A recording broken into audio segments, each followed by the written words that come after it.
So, my task this morning is quite a lovely one and interesting one. And my name is Angelica Khan, so I will be the MC for you all for this workshop this morning. Now, before I hand you all over to our president, Mr. Glen Niles, today is very interesting, and I want a lovely journey that all of you all are here to share with us. And we are glad to have each and every single one of you all here with us. This is our second conference, and we're glad to welcome you all. Trinidad and Tobago need to work a lot more together in order for us to go forward, combining education and inclusion in order for us to have a wonderful future together. Now, I am actually a special needs educator in Trinidad, but I work as a regular primary school teacher at the Tunapuna Presbyterian Primary School. Now, I love my field. I love special needs education. It is an area for me that I know is going to grow, and it's going to continue to go everywhere. So please enjoy having this day with me. And at this time, I would like to invite Mr. Niles to the podium. Thank you.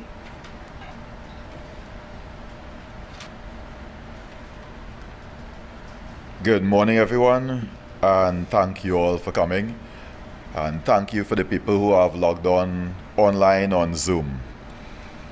Now, I'm going to ask Angelica to join me back up here because I have a small task for her. I just love her voice. I think she'll do very good in public speaking, so I'm going to ask her to help me with this. Angelica, please.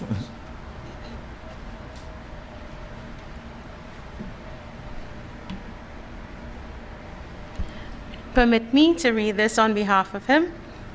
Sermons We See by Edgar Guest. I'd rather see a sermon than hear one any day. I'd rather one should walk with me than merely tell the way. The eye's a better pupil and more willing than the ear. Fine counsel is confusing, but example's always there. And the best of all the preachers are the men who live their creeds. For to see good put in action is what everybody needs. I soon can learn to do it if you'll let me see it done. I can watch your hands in action, but your tongue too fast may run. And the lecture you deliver may be very wise and true. But I'd rather get my lessons by observing what you do. For I might misunderstand you and the high advice you give, but there's no misunderstanding how you act and how you live. When I see a deed of kindness, I am eager to be kind. When a weaker brother stumbles and a strong man stays behind, just to see if he can help him, then the wish grows strong in me to become as big and thoughtful as I know that friend to be. And all travelers can witness that the best of guides today is not the one who tells them, but the one who shows the way. One good man teaches many. Men believe what they behold. One deed of kindness noticed is worthy or worth 40 that are told.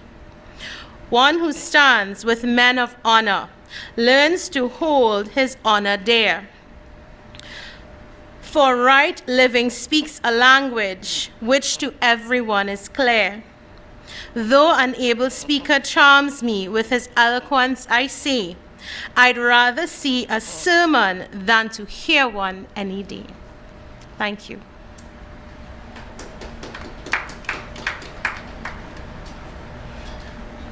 Now, that's a very interesting poem. And we all know the saying, do as I say, but don't do as I do, right? We've heard that growing up, and people still use it today. And why I wanted to start with this is because I just needed to point out that right now in Trinidad and Tobago, we have the most qualified academically, and persons with experience in the teaching service, in the health sector, in social welfare, in all the disciplines that you could think about. Yet, we have the worst educational system, the worst health system, the worst social system, with more problems than solutions. And we have to wonder why that could ever be possible, considering the wealth of knowledge that we have among ourselves. So that is why I wanted to start with this, because we have to think about what we are doing with that whole wealth of knowledge. We have to think that certificate, that diploma, that BSc, that master's, that PhD that is so prominent on our walls, how does it reflect in what we do and how we use that to change society and be of benefit to society? So even though we are the Down Syndrome Family Network, we advocate for persons with all disabilities, and we push for human rights and social justice and social inclusion. We try every time we come, we bring professionals over. We have professionals from Tobago presenting, we have professionals from Trinidad, we have international presenters at our conferences and workshops, and all of that is to help us bring together all the knowledge and experience that we have to one point, making it a better place for persons with disabilities. We all know what the challenges are. We don't need to start figuring out, oh, that can't happen here because our schools are set up for that. We can't have them children in our schools. The teachers are trained. We've been hearing all of them for years. But it's time to stop focusing on the challenges and focus on the solutions. We didn't go and study so hard, in university and work for so much years to gather all that experience to come up with challenges. I'm sure we are better than that. And it's time that we take that step forward and come up with the solutions and start making changes in our system. Call for it. Don't sit back and use the excuse that your manager ain't know what they're doing. Probably they don't. You have to educate them that the system is structured in that way. You have to help change the system. Even if you think you are the low tier of the teaching system, you're just a nurse in the health system, those doctors, and we can't tell them what to do. Well, actually you can. You can advise them. And it will be remiss of you to sit back with your knowledge and act like if you don't do anything or you don't know anything and blame others. Because being educated makes it your responsibility to try and create the change that we need. Now we know that initially the main focus of persons with disabilities, they would have used the medical model, where you identify the disability and put things in place to make their lives as comfortable as possible.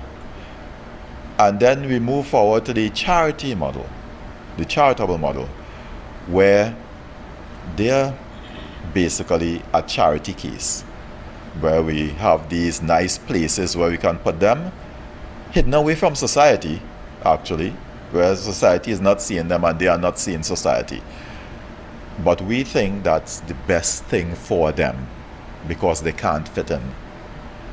But a lot of the developing countries now are moving towards a more social model where there's inclusion and integration of persons with disabilities. And as I said before, with knowledge, with technology, and with the experience, that there are a lot of other avenues where persons with disabilities can eventually be included into the educational system, into the workplace, because if they don't get educated, they won't get a job. So we basically, by excluding them from the educational system, we're basically saying that they'll never be able to work at all. So education is where it starts. And the education also starts at home. That's why I started it with the poem, the sermon that I see. Because as a parent, I would have been one to say, you know, I can't get my child in a school and then he wouldn't be educated. But then it's also my responsibility to still educate him whether I got him into the school or not. It starts with me. I'm his primary teacher, caregiver, therapist. You know, I didn't know about occupational therapy, but I started massaging his limbs when he couldn't walk. I didn't know about physiotherapy, but I started giving him exercises to strengthen him, to help him walk. And I learned as I went along. But the whole thing is not to sit back and make excuses, not to sit back and say all the problems that we have, because I mean the problems are glaring at us. They are like on billboards, right? Everywhere we look, we see them and we hear them, all the excuses. But how many people come up with the solutions to say, hey, this is what we can do? When we brought down the first guest speaker from the US, and she was Karen Gaffney at the time, and 6 months after, she became Dr. Karen Gaffney, having been conferred an honorary doctorate, the first person with Down syndrome to get that. And when people met her and they spoke to her, everybody was still afterwards saying, oh, she could get like that because she's living in the US. And you will hear from one of these speakers, they have the same challenges. And when you hear what her mother did for her to be able to get like that, is her mother didn't sit back and make excuses. You know, she went out, fought for her rights, fought for independence, fought for everything for her daughter. And all of us, we have to do that. Even the persons right now, you do not know anybody with a disability, but anybody can become disabled at any point in time through illness, accident, and if they get old enough, you know, it happens. It can happen to us. So we have to be concerned as citizens about the rights and the welfare of persons with disabilities. We can't sit back and say, I'm able, I'm good. That doesn't bother me. Because it might bother your parents, it might bother a relative, or it might eventually bother you. So we should be concerned about it and ensuring that the environment that we live in is not causing the disability. Because if people have the access, if they have the technical devices and other assisted devices that are there for people with disabilities, then they will not be as disabled as we make them out to be. So I thank you all for joining us on Zoom. I thank you all for coming out. And I hope that we use the information that we get today, take it forward, take it out, share it, and change our mindset to one being more solutions oriented, and challenge the people that you know that are educated, that have the experience. Tell them, oh, lovely, when they come up with the excuses, and then ask them for the solutions.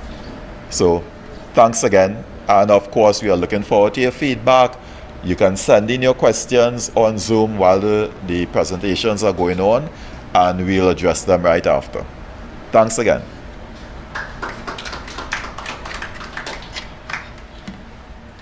Thank you very much, Mr. Niles. Now, before we go on, it's interesting that he mentioned dependency.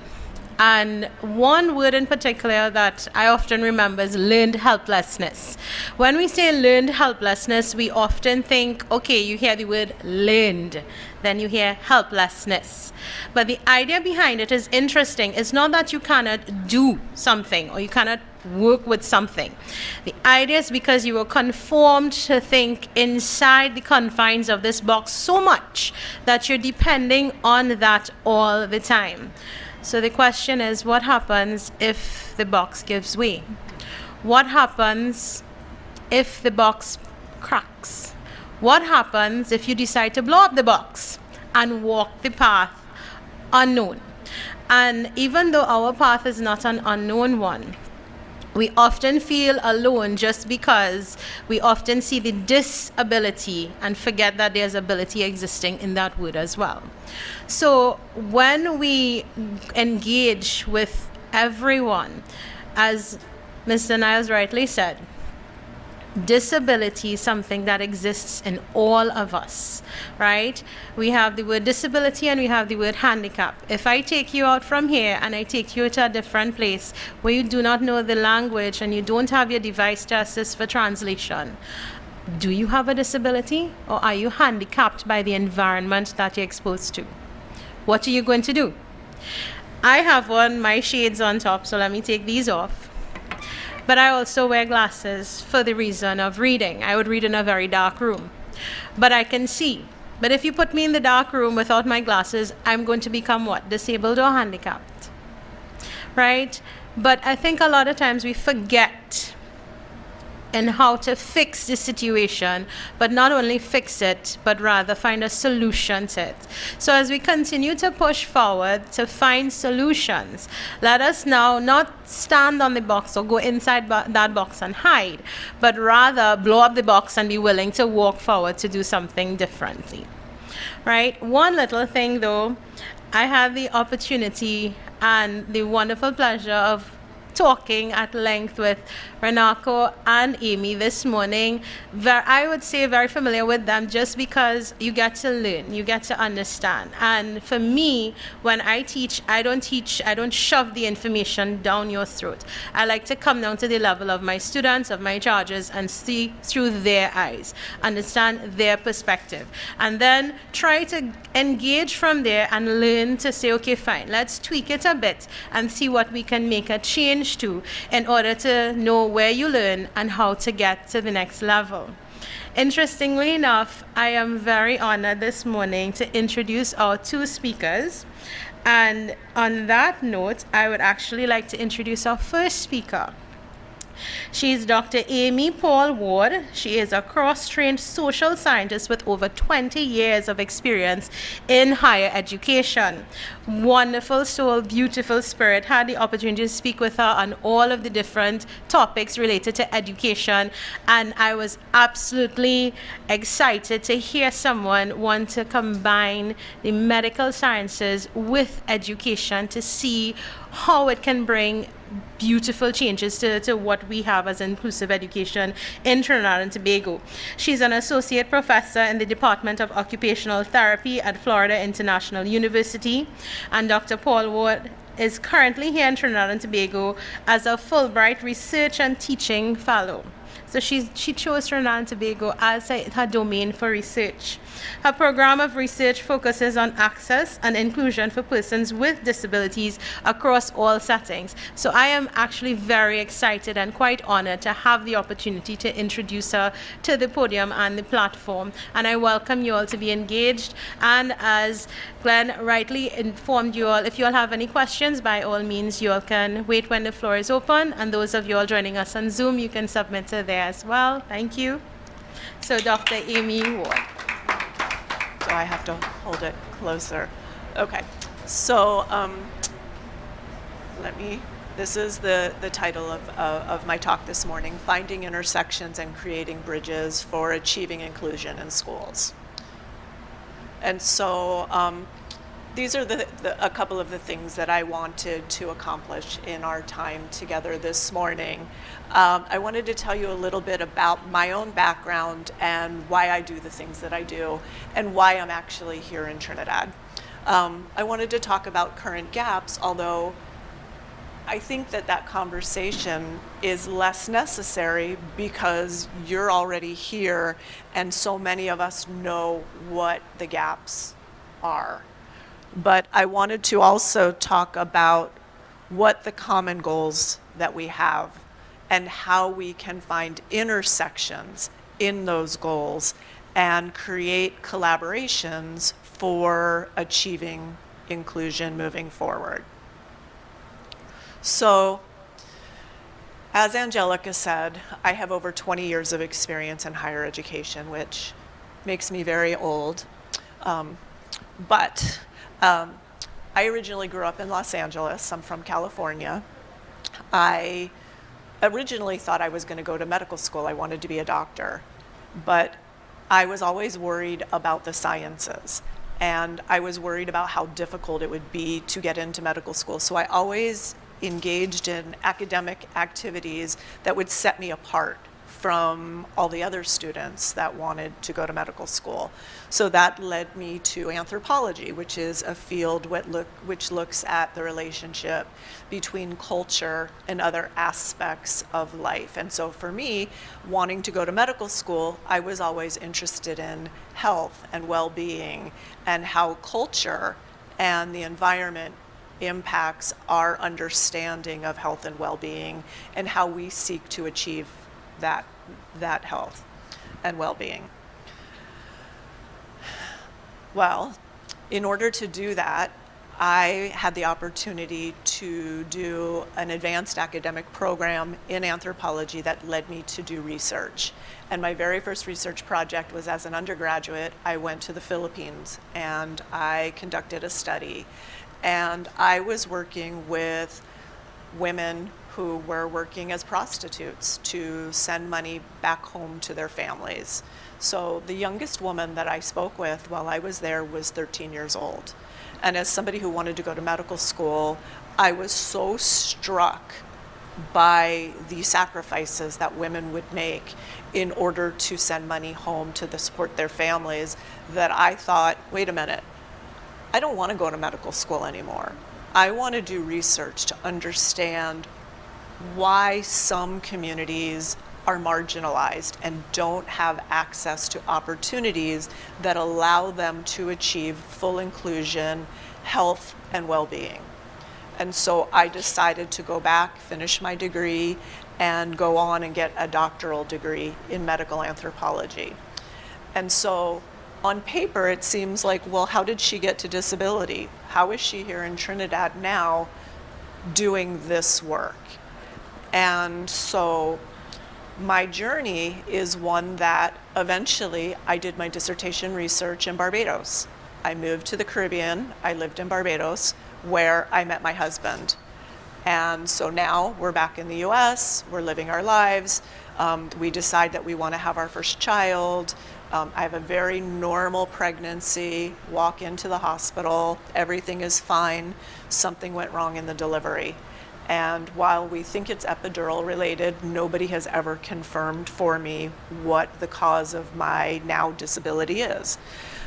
I left the hospital using a walker, and I have permanent disability in my right leg, which makes certain mobility difficult for me. But in the scheme, along a continuum of impairment, to the outside world, I look normal.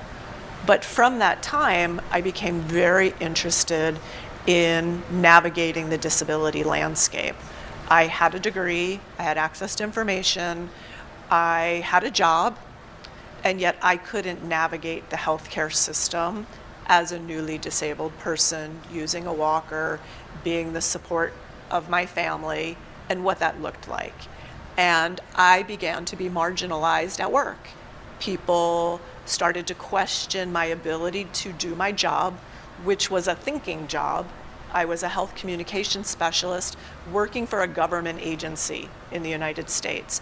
And I didn't know that laws existed that would allow me to ask for reasonable accommodations in my work environment. I couldn't drive, and so they would not give me the accommodations that I needed, which led me to suffer from depression to try and figure out what life would look for me now that people looked at me with questions. One of my bosses asked for a doctor's note for me to be able to travel. And I thought, why do I need a doctor's note? And they thought that the stress of travel might be too difficult for me to perform my job duties once I got there because my legs weren't working right. And when I questioned them, my boss's justification was, well, if you got up from your desk, you couldn't run down the hall. Well, I was a health education specialist, where in my job description was hall running. Like, it didn't make sense, so make it make sense for me. So eventually I left that job and went to do a postdoctoral fellowship in disability. And as part of that fellowship, my supervisor said, why don't you do a degree in occupational therapy? You don't want to be a therapist, so we're going to make a special program just for you where you learn about the research and theory aspects of occupational therapy. And most of us in this room know somebody who has had occupational therapy or needed occupational therapy, yes? Or has heard about the profession and what it does for people with disabilities.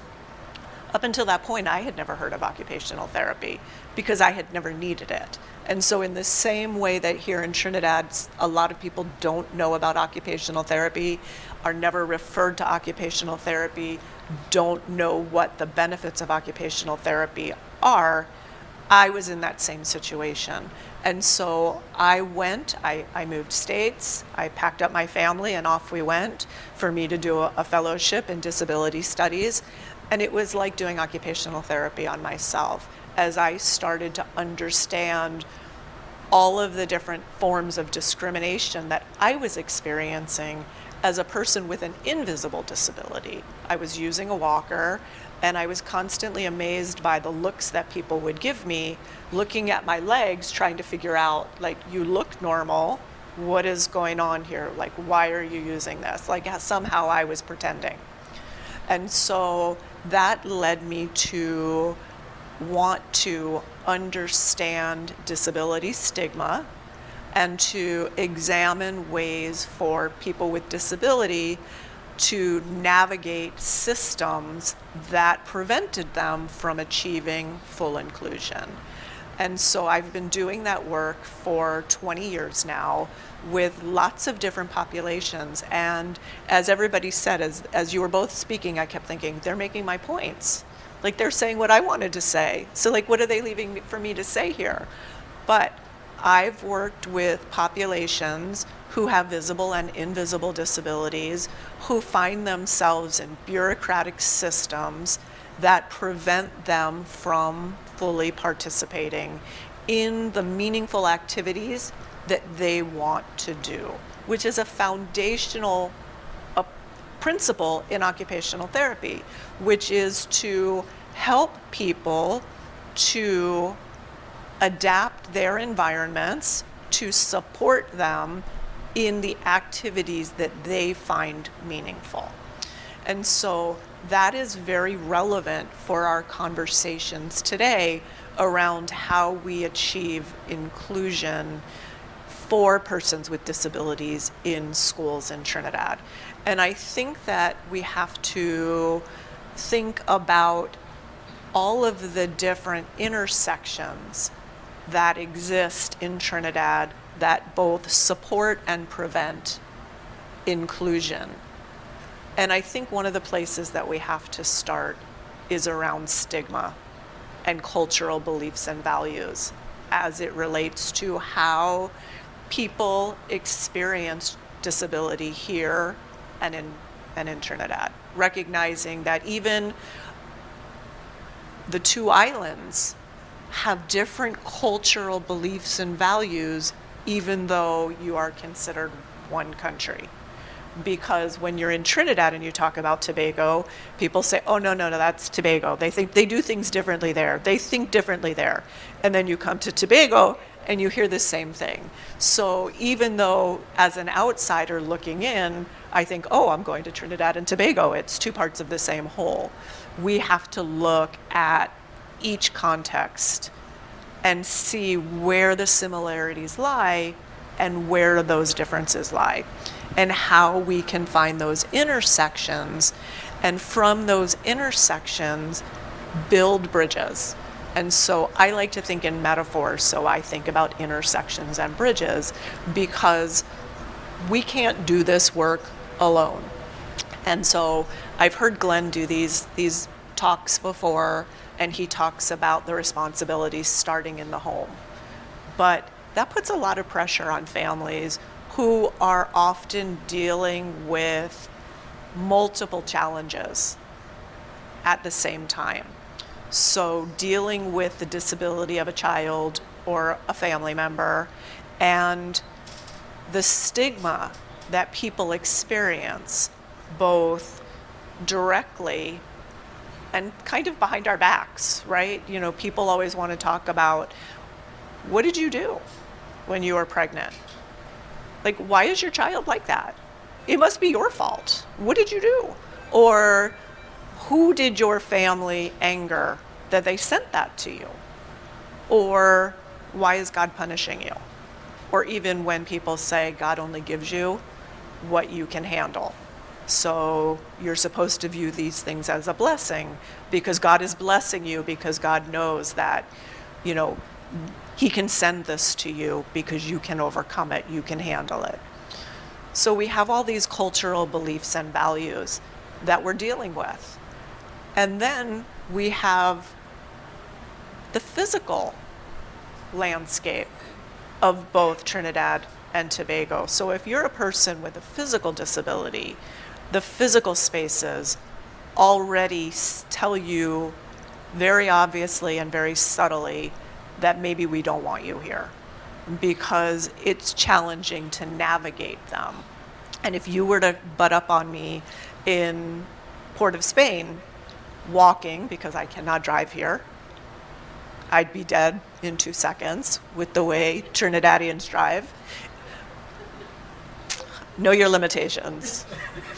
I know my limitations. I'm not driving here. But you will see me, and obviously I stick out already. Who is this white girl with purple hair? What is she doing here? But you will see me standing on street corners evaluating the curb height. So already I have to see how I can get off the curb, get across the street without getting licked down in the road, and get up on the other side. So I have to find the right curb height. If I can find a curb cut with a ramp where somebody with a wheelchair could navigate. So your physical spaces are already difficult. Your school settings, without ramps, without elevators, with stairs. And the stories that I've been told from individuals who've gone through the school system who use mobility devices like wheelchairs. And one particular story stands out to me, where she was being enrolled in the secondary school, and the principal was willing to take her, which is a conversation we'll have next around principals being able to tell you that they won't take your child in the school because your child has a disability. They said, yes, we will take your child, but her classroom is upstairs, and there's no way for her wheelchair to get upstairs. Well, what common sense is that? Move the classroom downstairs. Why does the class have to be upstairs? Bring the teacher downstairs. So minor structural systems that have existed, that it's a decision. Move the classroom downstairs. So not only that, she couldn't even get in the front door of the building to get to the upstairs. Her father had to, on the weekend, take his own supplies to the school to build a ramp for her to access the school. So physical spaces. But then the issue of the power of the teacher, which is obviously different teachers than a teacher like Angelica, who has trained to specifically work with children with special needs. But the idea that a teacher who's paid by the government could tell you, no, I'm sorry, I won't teach your child. So as much as Glen doesn't like to talk about challenges, these are realities.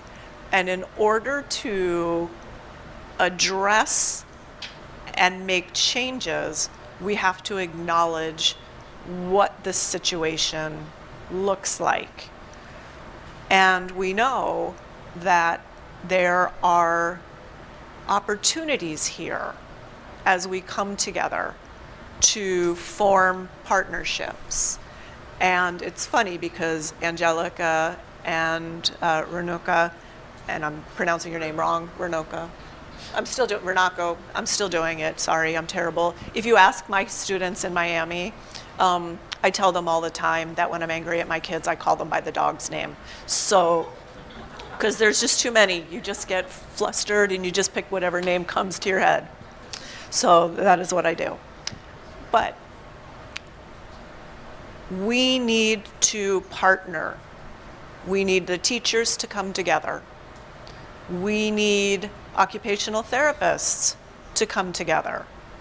We have a relatively new, occupational therapy program at the University of the Southern Caribbean, which has significantly added to the number of occupational therapists who are practicing both in Trinidad and Tobago. And occupational therapists are trained to work with children. And if we look to models of practice in other parts of the world, because obviously, why reinvent the wheel? We need to take bits and pieces from other places that make sense for the local context. Because obviously, you can't take what we have in America and bring it to Trinidad and just dump it here and say this is going to work. Because we have to take into account what the existing system looks like, what the existing resources are, and how we adapt other programs to make sense in a local context. But we have occupational therapists here. And so if you look at school-based practice in the US, the goal of a school-based occupational therapist is to provide support in the classroom for the child with a disability to be successful. It's to help the student break down academic activities into manageable, meaningful blocks so that if something is perceived as too difficult, we grade it backwards. Okay, let's make it to a smaller activity. Let's work together to master that skill and then start to grade the activity forward. So we meet the child where they are, let them master the skill, and move forward. So for some children, it might be activity planning. For some of them, it might be, how do I keep my desk organized? How do I maintain my own physical space? How do I attend to what the teacher is talking about? Maybe I need an aide to help me as I'm breaking down these activities. But we need to look for other models that make sense here. Speech language pathologists, speech therapists, in school settings, or at least providing access for families from the moment their child is identified as having a disability. Because we know from research evidence that the earlier you start providing support services, the better the child is going to be over the long term, because you help them start to prepare before they ever enter school. But if you wait for the child to get to school, you're already behind, because these children are going to need extra supports. So if you have prepared them early and started to address some of those foundational learning skills that a child is going to need in the classroom, they're going to perform at a higher level. And one of the problems that we see is that regardless of the disability, the minute you put a label on a child, we already pre-assume what that child can do. Well, how many of us know people in our communities that were perceived to be overachievers? They had every resource, they had every opportunity, and they do nothing. But on paper, they look like they should be very successful. So we know that somebody's appearance and what we perceive to be their strengths may not be so. And so just on the virtue of giving somebody a label, we cannot presume that they are incapable of doing everyday tasks or being successful in school.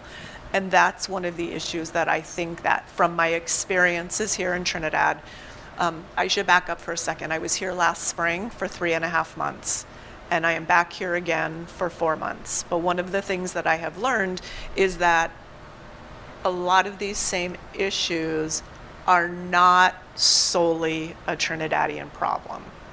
You can go to almost any Caribbean island and you're going to see similar challenges for families of children with disabilities.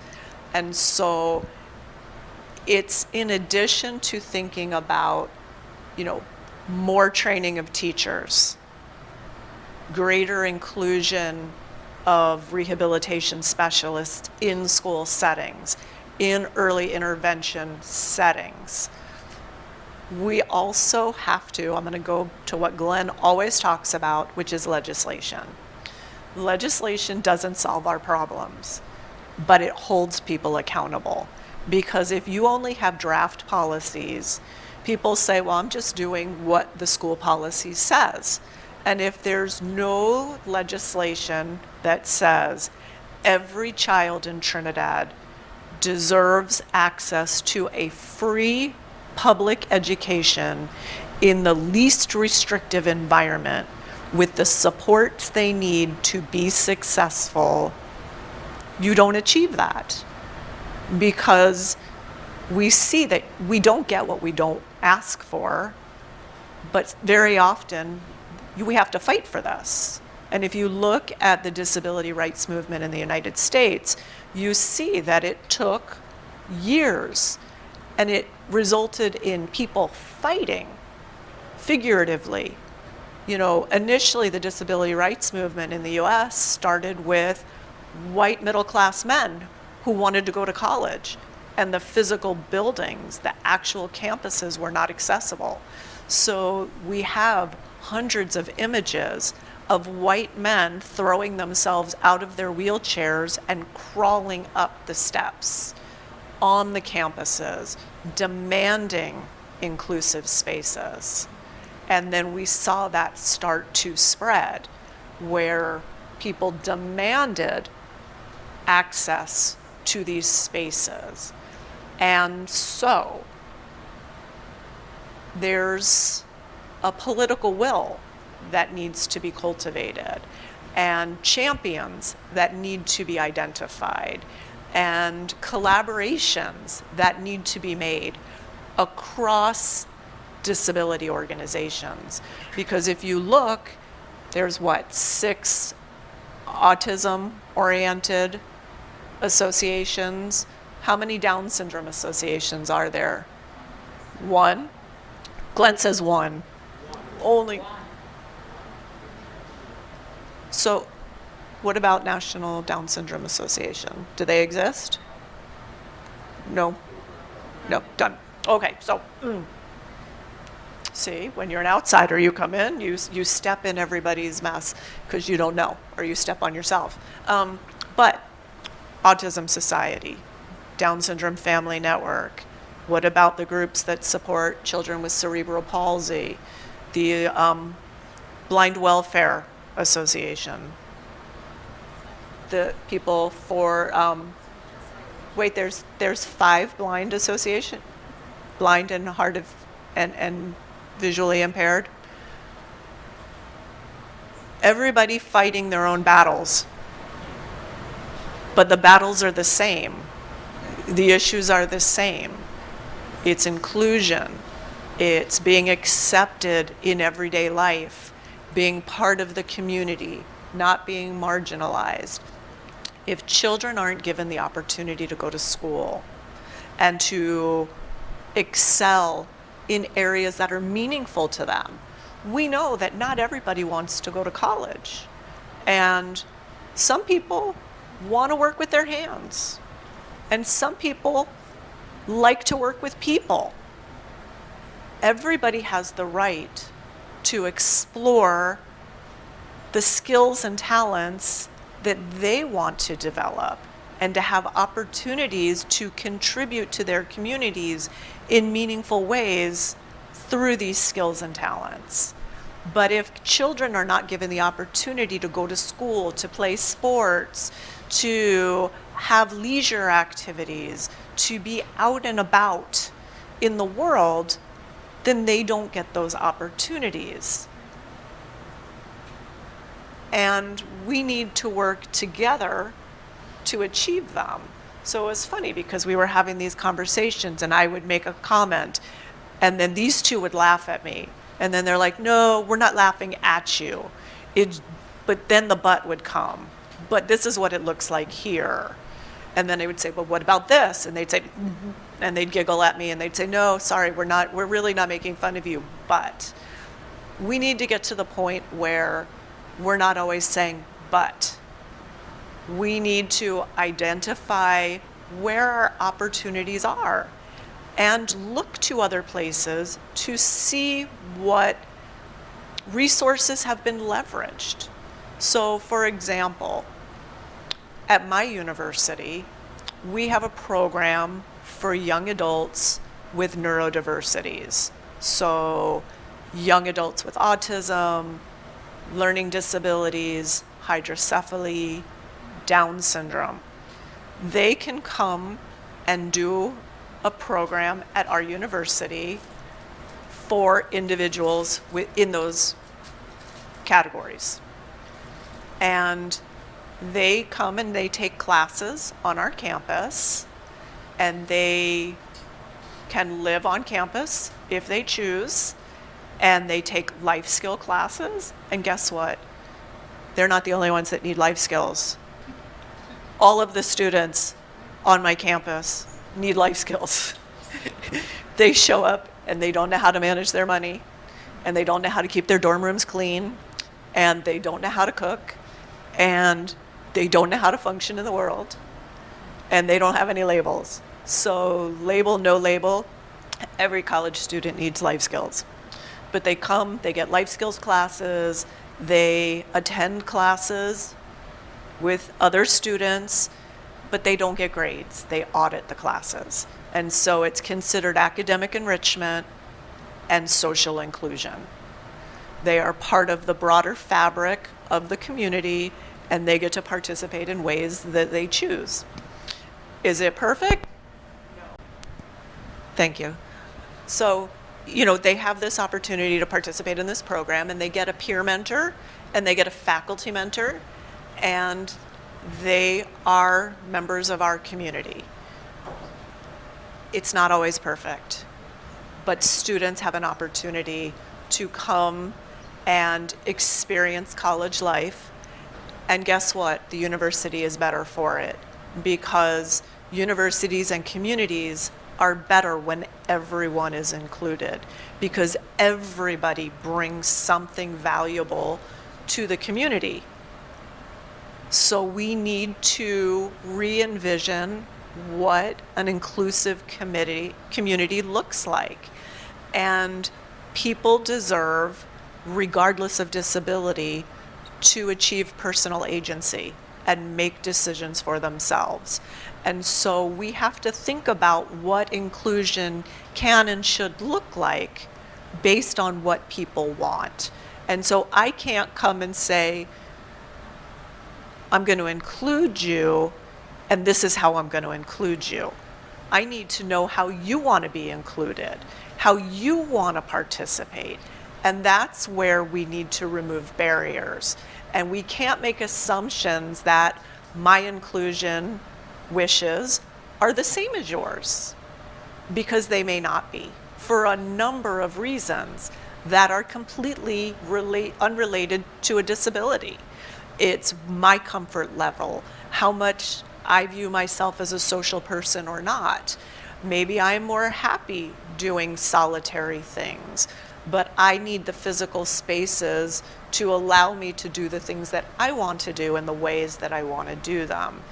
Just like individuals with other types of disabilities should be embraced and welcomed into all spaces.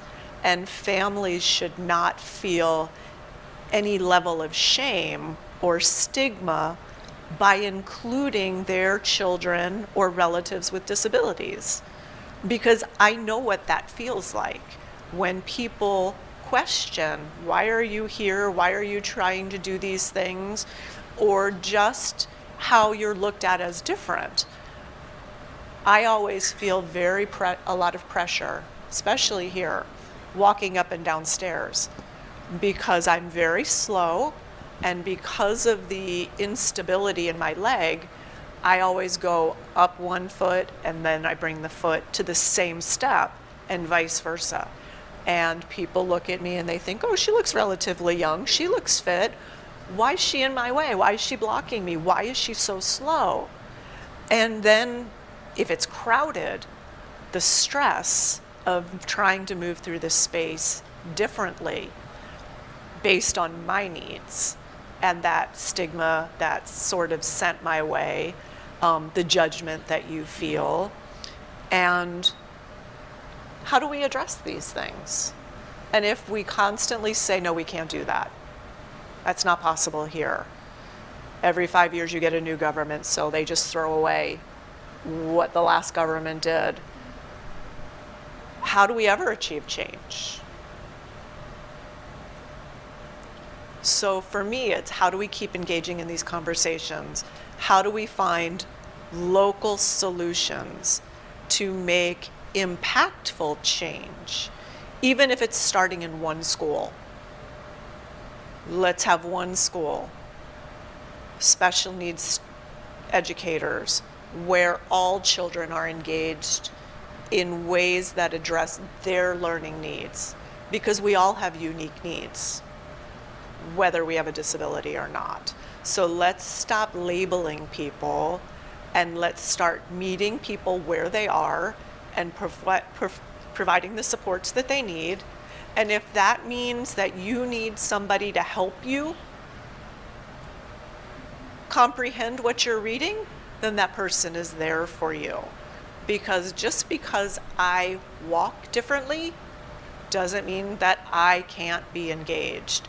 And just because someone might not be able to use their hands doesn't mean that they can't use their brains. They can't verbalize. They can't use their feet. And just because someone might not have legs doesn't mean that they can't be mobile.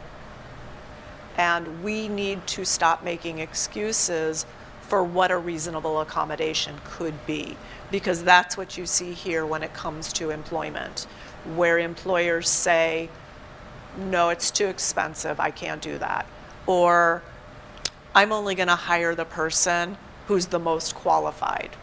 But if you never give somebody a chance, you don't know if they're qualified or not. So let's stop saying, no, we can't do this, and let's start saying, yes, we can. And again, that's where it's empowering people, building coalitions, finding champions, being in public spaces from early on, because if people have children with disabilities and they keep them at home, then the same stigma continues. And so it's awareness campaigns. It's, we don't want to be treated any differently. We want to be treated like everybody else, because guess what? We're just like everybody else. And so when people say, oh, regular people. Well, what's a regular person? People with disabilities are regular people. So let's stop putting labels on people. You talked about boxes. I don't want to be in a box. Who wants to be in a box? Who wants to be prejudged?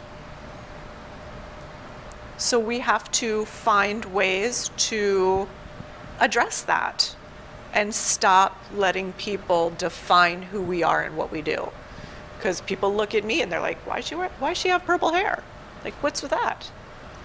But we should be allowed to be who we are in the world and to find our own pathways, to find the things that make us happy, and to feel like we are able to contribute to everyday life. Not everybody's qualified to be a brain surgeon. Not everybody has the ability to do that. Not everybody has the ability to be a hairdresser, to be a barber. Like, people have gifts and talents, and we need to give people opportunities to find what their gifts and talents are and to use them in meaningful ways, in ways that they're valued.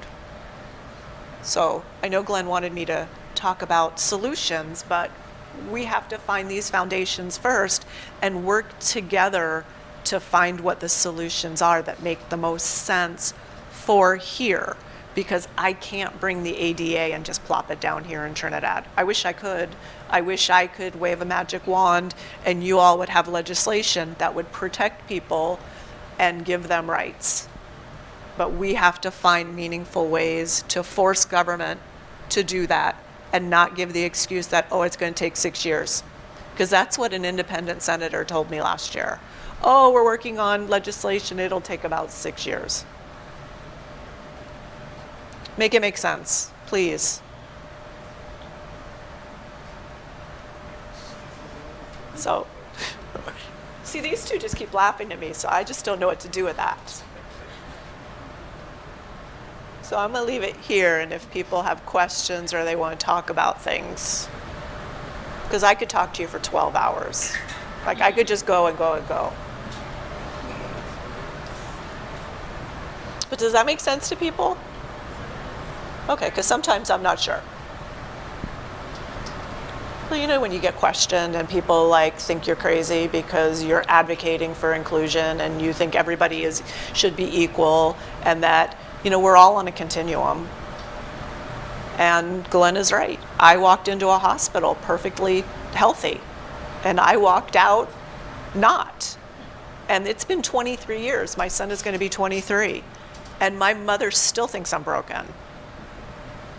I have a job, support my family, I do what I want, I go where I want, I adapt my own environment to make it work for me. So what's broken?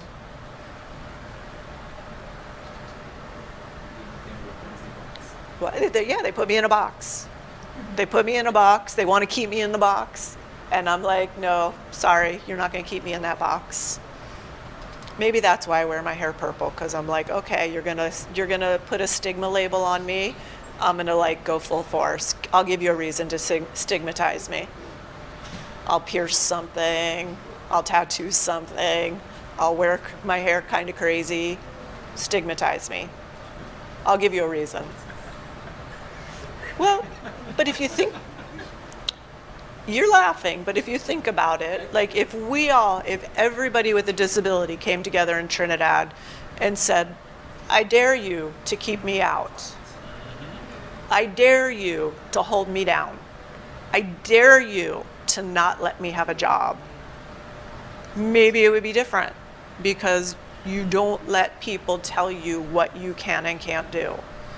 And how many people say, okay, you want to keep me down? I'm going to start a business. You don't want to hire me? I'm going to start something. I'm going to do it for myself. I don't need you. And maybe that's the mindset. Nothing is going to stop me. Not the government, not the teachers.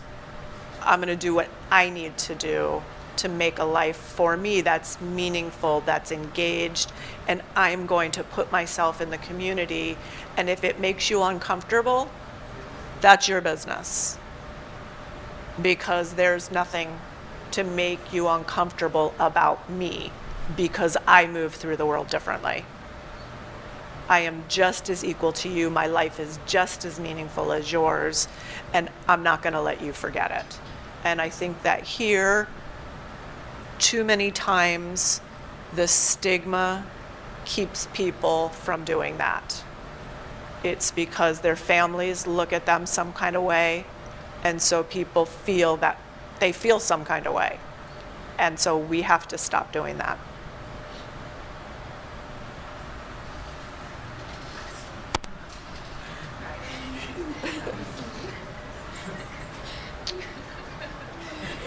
sorry, I'm not a Thank very you. formal person. Thank you very, very much. No, as you would see, she's very interactive. Yeah, he wants to. So we open the floor to her. Sports be the way to help develop a child, crucially, Absolutely. confidence. Absolutely, because part of it is self-esteem. So I mentor students. I mentor students with disabilities, and so often it's self-esteem from not being included or being labeled. So one of the young women that I work with, she has hydrocephalus. So if you look at her, you wouldn't necessarily identify her as being a person with a disability. And sometimes that's challenging, the differences between invisible and visible disabilities. So it's kind of like in the US in the old days, we don't talk about this, passing, racially. If you were light-skinned, you passed and you had more opportunities. Well, here now, in disability, you see the same thing. If your disability is invisible, you can kind of navigate the landscape a little bit easier. And so here's a young woman who went through our special education system. She came to the university to do our program, and she always was told that she had a learning disability due to her hydrocephalus. And as a participant in this program, they told her that she had an intellectual disability. And labels really, they matter. How you speak to someone about their own disability or ability matters because it influences your self-esteem. So in her mind, somebody telling her that she had an intellectual disability, it leveled her because she always knew she learned differently. She knows that she has hydrocephalus. She knows that she needs certain supports to be successful in the classroom. But when somebody told her, no, you have to tell people you have an intellectual disability, that hit her because that implied that she can't learn. Because when we talk about intellectual, we're implying how smart you are or not smart. And she's very bright. She just learns differently and has special needs that she supports. She has special supports that she needs to help her be successful. So she has struggled with self-esteem issues for a long time. And when you continually tell a child that they're different and you isolate them because of that difference, of course it's going to affect your self-esteem. And so opportunities to participate in sports, in whatever that looks like, whether that's wheelchair sports, whether that's, club sports. And again, there's different levels of sport. So maybe it's more of a social sport. Not everything has to be competitive, but children should be playing. And if children are being isolated at home because of their disability and not included, that's bad not only for the child, but it's also bad for the community, because we know that you're not born with a view to discriminate against others. You learn to discriminate as you grow up. This is what you see and hear with the people that raise you and the people that you interact with.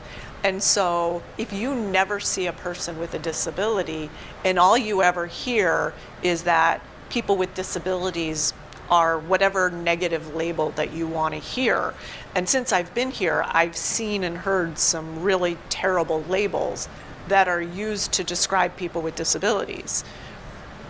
We should not restrict children from questioning.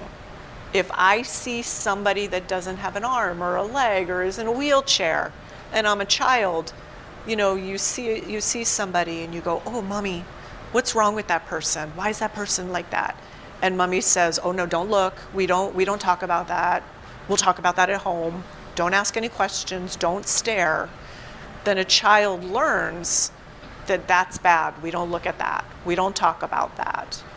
But if you understand that everybody is different and that everybody has a role to play and a value and a humanity, and you learn that from little, then you carry that with you. And that's where we have to start breaking down some of that stigma, because we don't grow up. I mean, we're not born with that hate or that, unkindness. So yeah. No, you get it. You get it. You get it.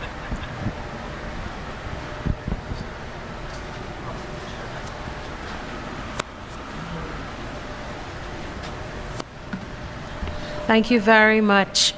Now give her a round of applause, as well as to yourselves as well, because I know even though she is not from here and she's visiting, I'm sure she was able to relate to you all, that's it. And she was able to interact with you all on a level that brought it home down to earth. Because when a lot of times, as she rightly said, we speak with all the jargon and all the language and everything, people are intimidated to ask a question or to really understand through the eyes of the person who's explaining, or even the person who's trying to experience or explain what's going on in their mind. Now, interestingly enough, we come to our next speaker, and coincidentally, he and I have a lot in common, because he and I met last year for the Hyatts when we were closing off for the last conference for Christmas. And interestingly, something that normally works with me, called organized chaos, I called it, because that is how I would normally work.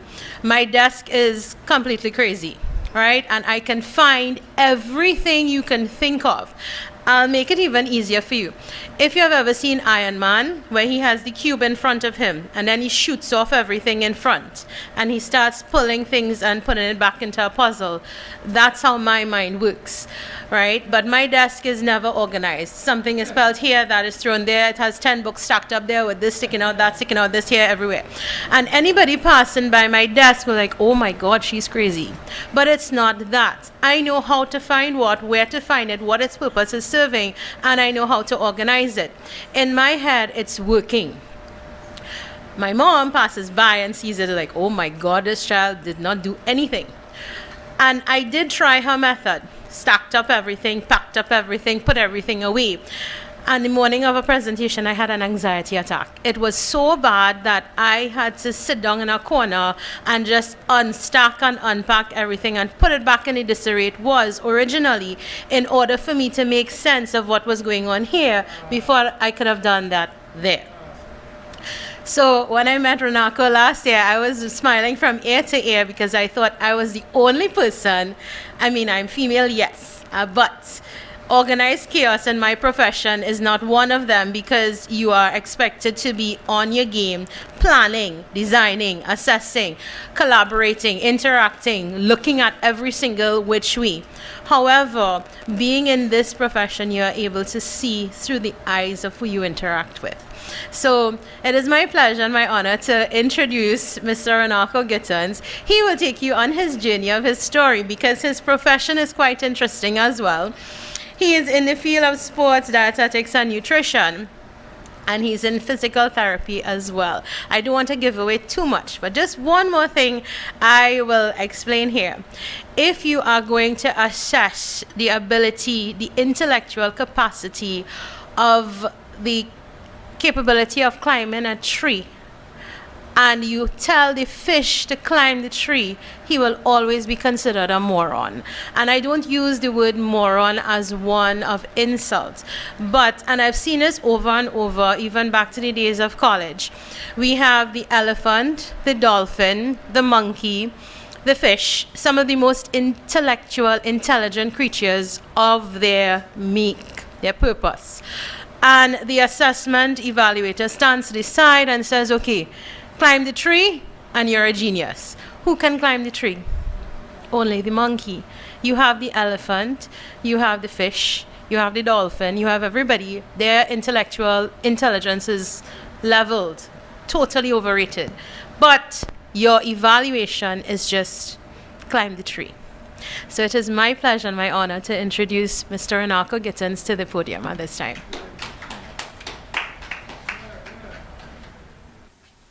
Good morning, everybody. So, An active child is a healthy child. Now we're going to get into that. But firstly, let me give you a little background on myself. For starters, I'm a corrective exercise specialist, a performance enhancement specialist, a health and wellness specialist, a massage therapist. That's a large amount of information to have. Now I'm going to share a lot of that with you. So when we say an active child, what do we mean? What does the term being active mean to you? So this is going to be very interactive because I'm going to ask you all a lot of questions so we can hear what you all think. So for starters, what does becoming active mean to you? Anybody? Your movements as fast as possible. Movements as fast as possible, that's very true. Anyone else? No, there are no wrong answers here. You asked this on Saturday as well. Yeah. And I thought social, like that people are socially active. That's also true. So, but from a physical perspective, we are looking at being active is a bodily movement that is produced by contraction of skeletal muscles, and there's going to be substantial energy expenditure. Now, I need you all to pay attention to two things from that very wordy definition. We're going to be moving, and we're going to burn energy. Why is that important? Well, what we are going to do and what we are going to discuss is, for first, that movement is going to be an entire, but doesn't have to only be the entire body. Parts of the body can move, and there's going to be that energy that is going to be burned.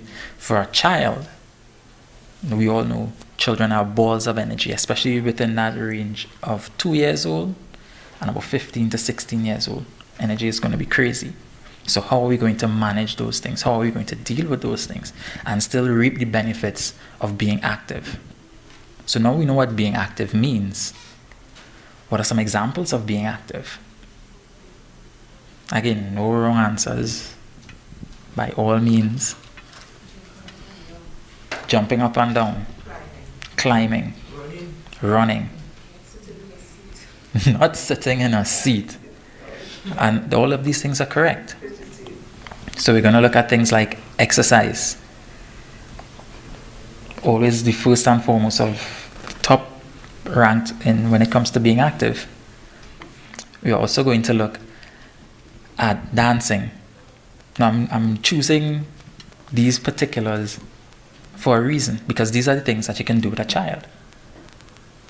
Walking is going to be another one of them. Playing with a pet. And doing chores. All of these things are things that we can do, that we as adults can do, and we can do with our children. Now, how many of us actively do these things with our children are questions that we need to start to ask ourselves. How many times are we going to say, well, okay, I am going to walk, I'm going to make a couple laps around the savannah, I'm going to go up and down the hill in the community. But then, when I am doing those things, where's the child? You're telling the child, stay home. No, you don't do this.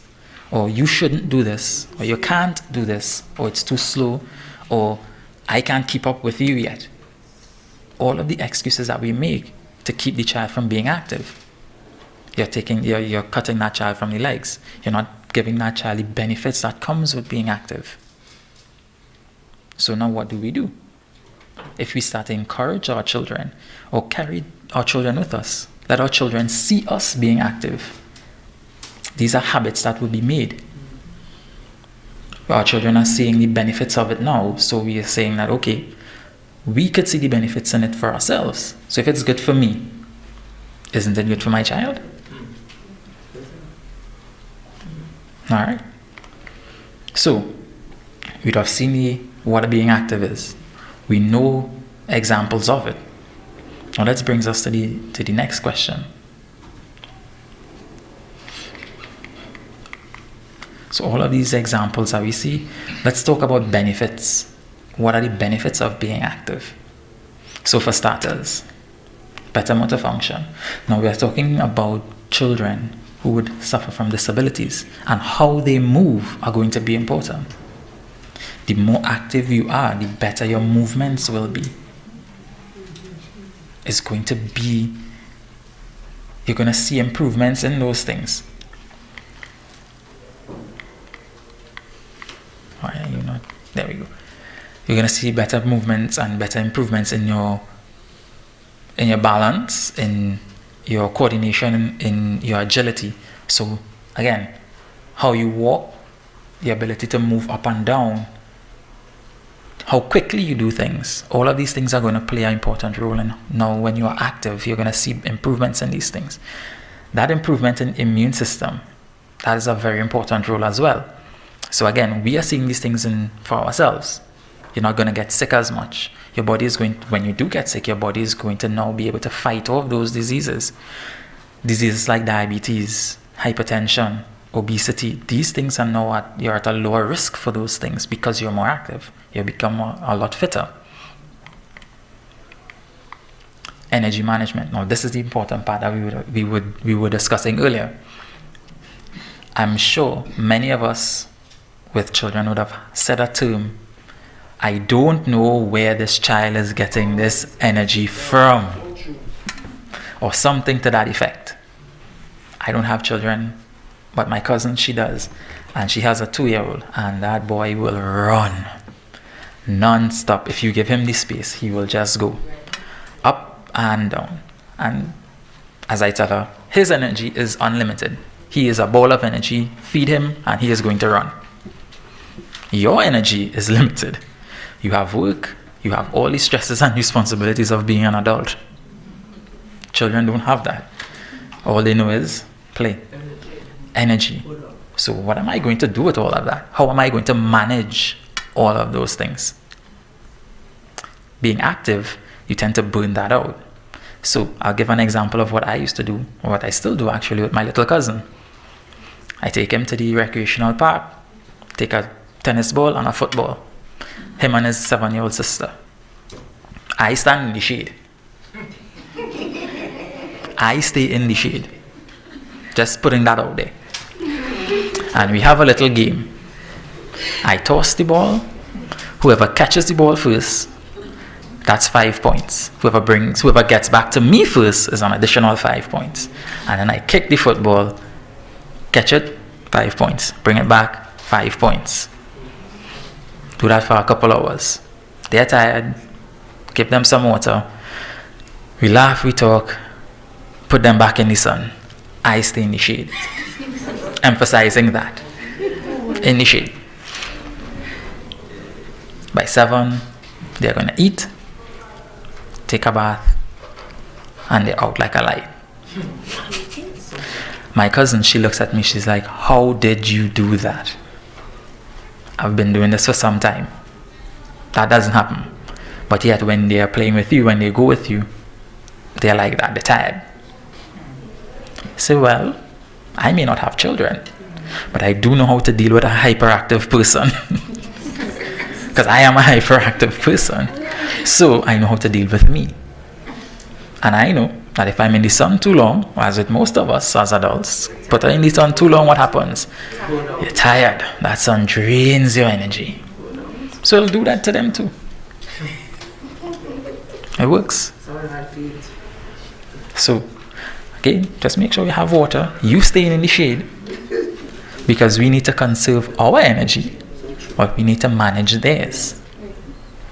So another benefit of it is that weight loss and weight management. As we would know, in Trinidad and Tobago, obesity is on the rise, especially in children. We'd have gone through a pandemic where we were sitting for 2 years. Nothing to do for 2 years. We were device-oriented, more so now. So what do we do? And again, if we look back to when we were children, let me speak for myself. I'm 35 years old. When I was a child, 2 things would have happened after school. I got home, literally stripped, and I was out the door. So by 7, my mother would be screaming at the top of her lungs, Runako, Gittens, get inside. I have 3 brothers. So I got home first. When the other 3 got home, she called from the eldest straight down the line. Go back to when my parents were children. their level of activity was significantly more than ours, because from getting from point A to point B, they would have had to walk more, because the availability of transport wasn't as it is now, or even as it was when I was a child. So apart from playing around, they walked significantly further distances than I did. So we see in that level of activity now. So looking at children throughout the different generations, when it comes to weight management, it was different. So it's something we need to pay attention to. So when do we start? No. There's no right or wrong time to start. If you want to start now, by all means, start now. But the earlier you start, especially with children, the better. So now we're going to talk about something I like to say, the power of play. When you let your children play, you find out what they naturally are adapted to, what they naturally move towards. So, case in point, you never know, you may be sitting on the next Michael Phelps. We don't know, because you're not giving a child an opportunity to do so. But if you given that opportunity by being active, by playing around, you get to see what happens. So remember that 2 to 16-year-old, that is the ample time. Get them in those habits of seeing you active, being active with you. And again, things that I do with my little cousin and, well, his sister. Every Sunday morning I wake up early and I go do a 2-mile hike, a Bamboo Cathedral, then we hit the beach, and again, get them back home. I, as usual with my spot, in the shade. But again, I know it's going to burn their energy out. It's going to be active for them. Little did we know, my little cousin, she likes to run around, so she likes track and field, and she starts training for it at 7. But we would not have found that out if we didn't give her the opportunity to play around, to be a child. And those things comes with being a children. That is the things that we do as children. It's now for us to let them do it. All right. So again, we see the start when we can, when we have that opportunity to. Earlier, the better. Which brings us to let these things start at home. Are you all going to sit now and wait until you meet someone with my qualifications who would have the understanding that everyone should be included? Or are we going to sit and wait until we find a football team that allows for someone with mobility issues or someone who may be suffering from Down syndrome? Are we going to allow that, or are we going to sit and wait for that to happen? Or are we going to start it at home? Inclusion begins at home. If you don't start it at home, then again, you're setting your child up for failure. You're not giving your child an opportunity to see and do what they are naturally good at. And then finally, a family that is active together is a family that stays healthy together. The more active you are, the fitter you are. And the fitter you are, the more efficient your body is at doing what it naturally does. So again, when we look at the different systems that make our body, your immune system is going to be better. You're going to fight off diseases better. You're going to be better at it. So again, for all of those little issues that we see coming up and growing up, you tend to focus more. You tend to be better when it comes to concentrating. All of those little things are things that happen. Again, it kind of contradicts what we are accustomed to, being outside and playing so much, putting in the time. But everything works in tandem with each other. Once we start it and we get in the habits of it, you're building a foundation. So, are there any questions for me today? Yeah. I like the, you say that the nutrient part, nutrition, to eat like foods and stuff they eat, but plenty like kids and like sweet stuff and Yes. cream and all that stuff. The best part, what you think like what you think to like for them to eat and them things like that, because it's a weight loss and all that stuff. And it's got plenty of children that is very big. I say, because something everybody say a child and they say, you have 12 boy. They say that next minute is like 7 or 8. And you look like 2. So I like to get a thing on that. So a nice place to start, especially with children, it's to start small and increase. So one of the things I always like to encourage people is start with fruits. So we take out the sweet stuff that they like and you include fruits. Now, for fruits are sweet, especially. So I think we come into the end of the mango season. Have at it. Because what fruits are going to do, fruits are just going to fill you up pretty quickly as well. So you're going to get the feeling of being full. You're going to satisfy that sweet tooth that we like. And you're eating something healthy. So once we start them along those lines, again, it's about building the habit. So we start them eating fruits. We get them in the habit of eating more and more fruits. And we could slide in a little vegetables here and there. So we could, and as we slide in one, we start to pull back on the other. So we're sliding in the vegetables, we're pulling back on the excessively fried stuff. So the KFC Monday, Wednesday, and Friday, we're pulling back on it. We're giving them a little more vegetables. And we continue until we find a nice little balance. We find that sweet spot. Increase the activity levels. So you would start to see that weight start to pull back a little bit, start to come down. Mm-hmm. So it's all going to be, at the end of the day, diet first. It's always diet and exercise. So we need to maintain and start that diet and start eating properly. No, I'm not saying restrict the children. I will never say that, by all means. Yes, the occasional juice, soft drink here and there. But what I am saying is get them along the habits of when they think of something sweet, they would faster reach for a fruit, they would faster reach for a mango, a guava, pineapple, watermelon, along those lines, versus the, okay, y'all are going to have to help me out because I don't eat sweets here. Right. So we take away from those things. Ice cream.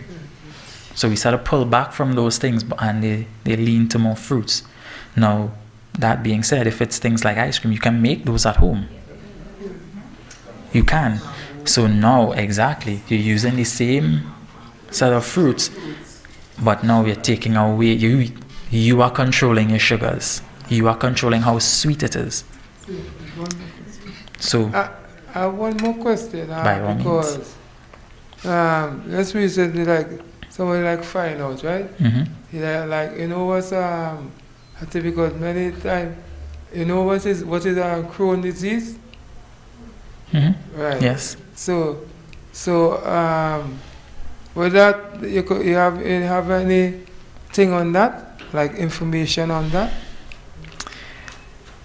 Because what I get from like the doctor, and the thing is like, is a insufficient like bowel stuff in your stomach that it off balance. That's with stuff that you eat.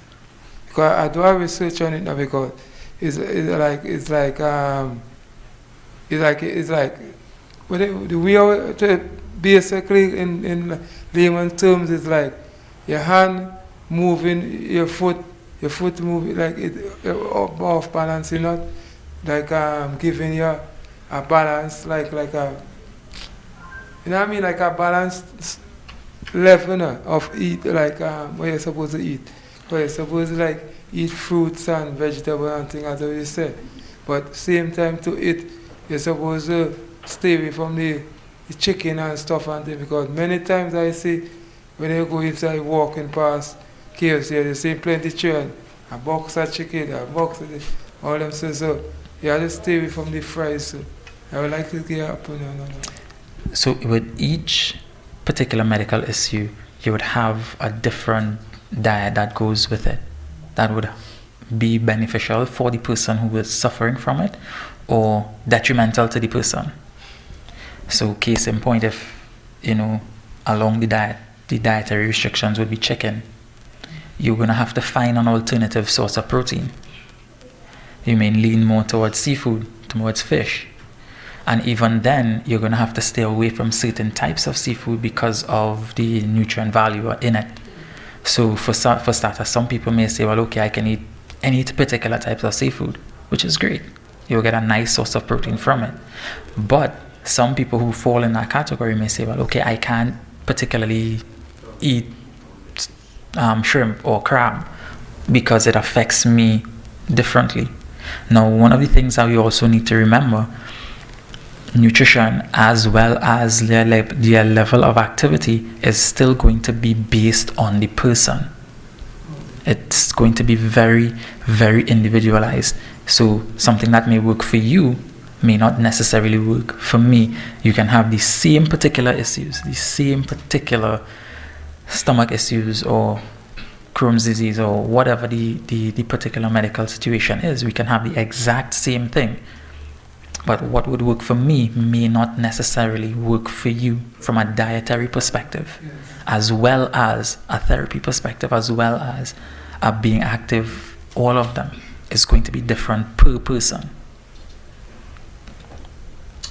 Just piggybacking on the fruits and the vegetables. When we have those children from a tender age, we have to try to insist that they use plenty fruits and vegetables, because that is the problem that gets through their lives when they get older. Because there are some children who don't like vegetables at all. Why? Because they were not given the opportunity to taste and to say, okay, this one is better, I will try that one. And when they say they don't want vegetables, we the parents give them the fries and other things that are not good for them. So at the end of it all, trouble down the line. Which is true. We tend to build habits from that young age. Remember, at about 2 years, a child is a sponge. They're going to absorb everything. So according to what is placed in front of them and what they get in the habit of eating, that continues along the lines. And again, I can use myself as a perfect example. Growing up, my dad's side of the family is diabetic, so my mom looked very, very closely at what we ate. Also, being very hyperactive, I was one that never got much sweet stuff. So now, as 35 years old, looking back at it, I don't reach. So that's why I said I'm going to need help with the sweets, because I don't do it. And these were habits that were built when I was younger, and it goes with me throughout for life. I think we have a question in the back.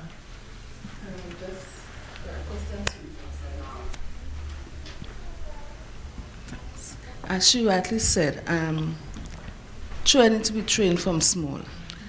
Now, some people, they tell themselves, the children don't like this, so they don't give them it. I remember 2 instances. One, the neighbor told me that their child don't eat vegetables at all. So I said, okay. The child spent a few days by me. And one day I called her. I said, come and see something.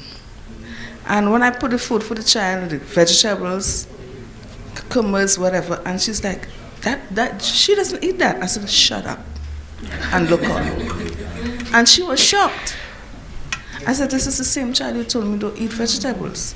But then the way I incorporated it to start with, she just liked it, she got accustomed to it, and she started eating vegetables.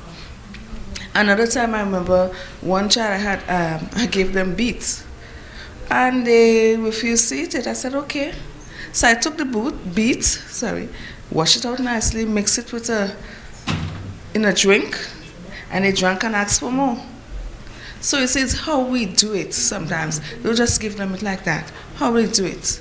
Again, with the chicken, if you have to give them it, avoid the fries. If possible, you can steam it or find other ways of doing it. All right?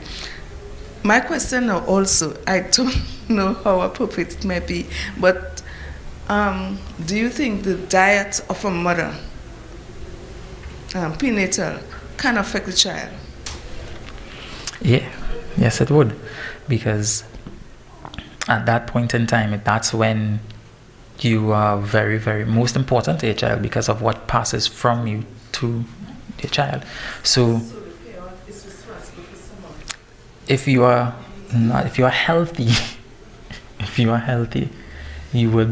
are passing on a lot of antibodies, a lot to your child at that time, and you need to take care of yourself more at that point in time than ever.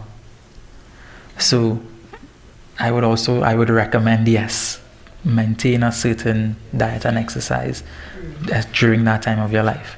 And to see, as you rightfully said, how you prepare your vegetables, how you incorporate and how you present it to children, because children can be very, very funny eaters. So, and well, children are children. So. All right, well, you have one question from somebody who's online, and we would like to invite people online. You can just raise your hand if you have a question, and we'll field your questions here. From Dr. Sasha John Charles Baines. She asked, what games can we encourage our kids to play in small spaces or if they are immobile?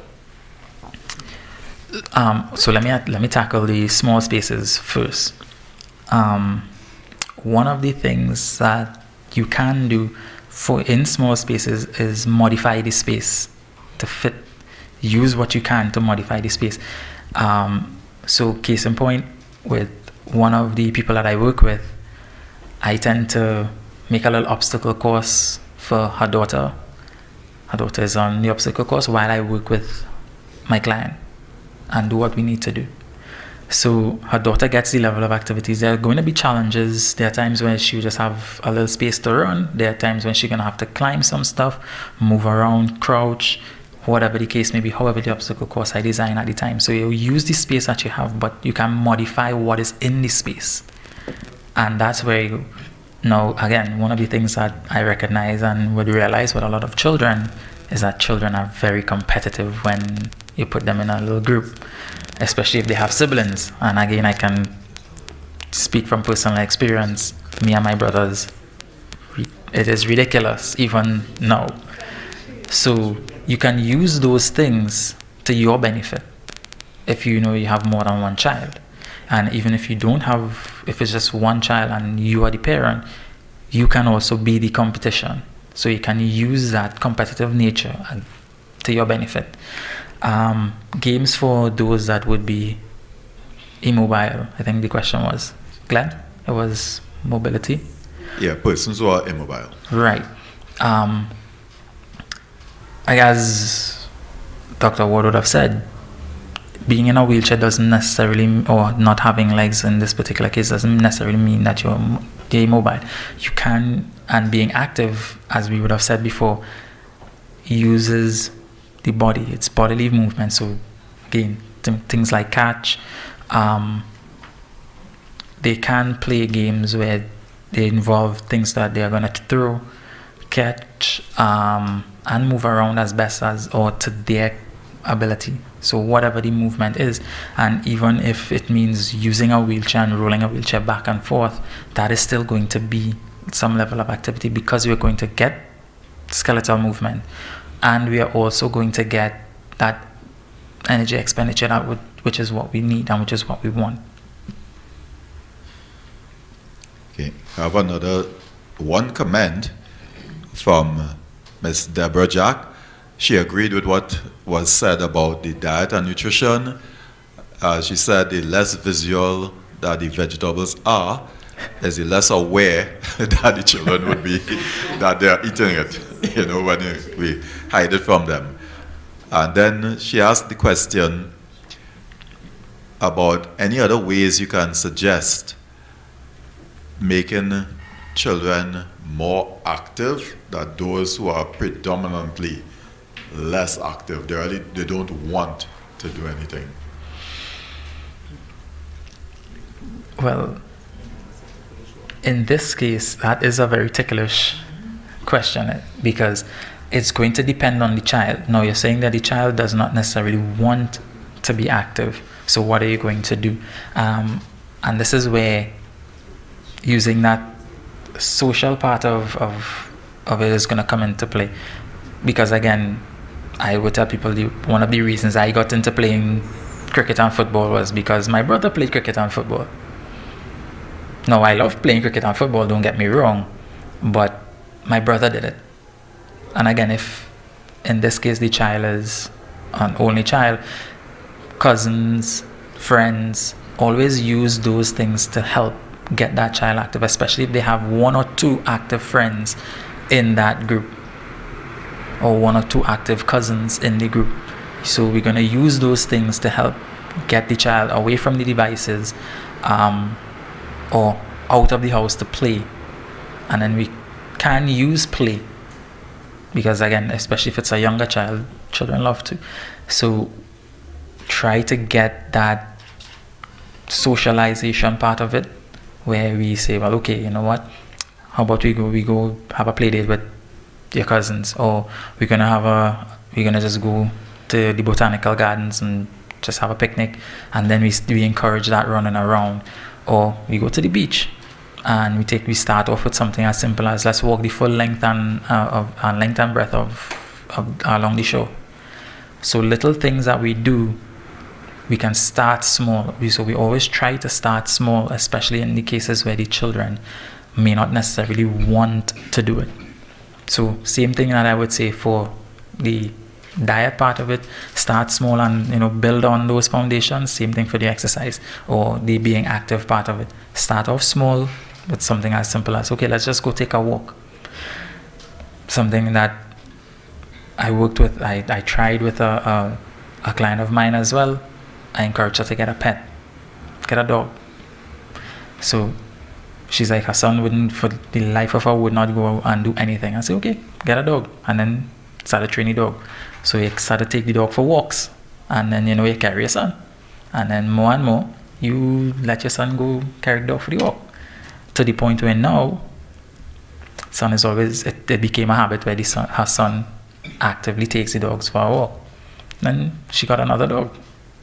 I was thinking about the same thing about having a pet. Having a pet is very important. Who the parents have to try to make yourself available. If you realize that they are not taking part in anything, you have to make yourself available. Either go outside and throw some ball, granny, grandpa, and they run around the yard, and Yeah.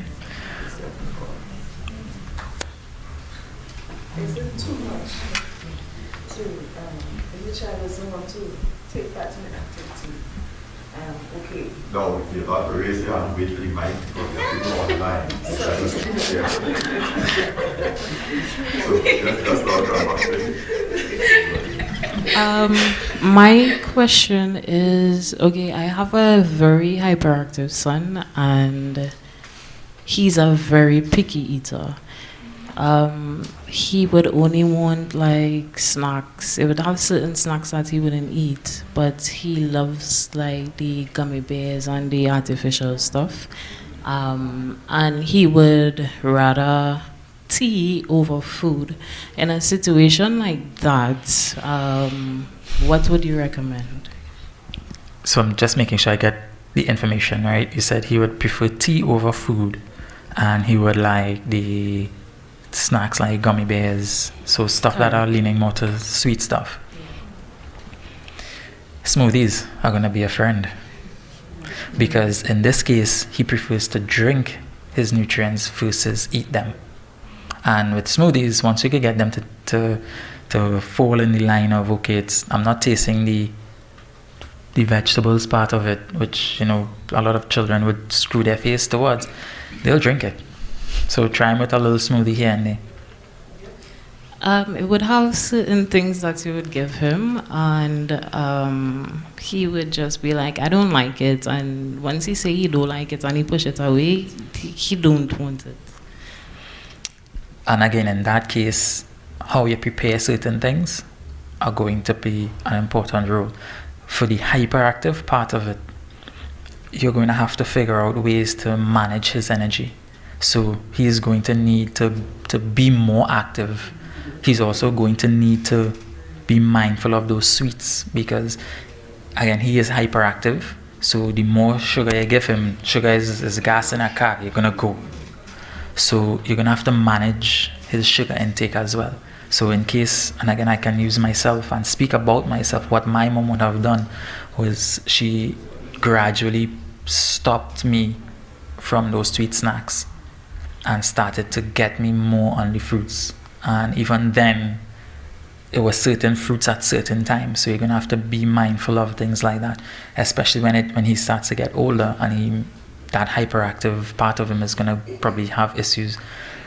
present issues where he has problems sleeping. Because even now, that is one of my issues. So I can't eat certain fruits at certain times. Case in point, I can't eat anything. I can't eat pineapple or bananas after a certain hour because I'm just going to be up. Saying, twiddling my thumbs. Pretty much, yes. I will be bouncing off the walls like a sugar rush. And funny enough, this morning, when we were coming here, the coffee part came, that conversation we were having this morning.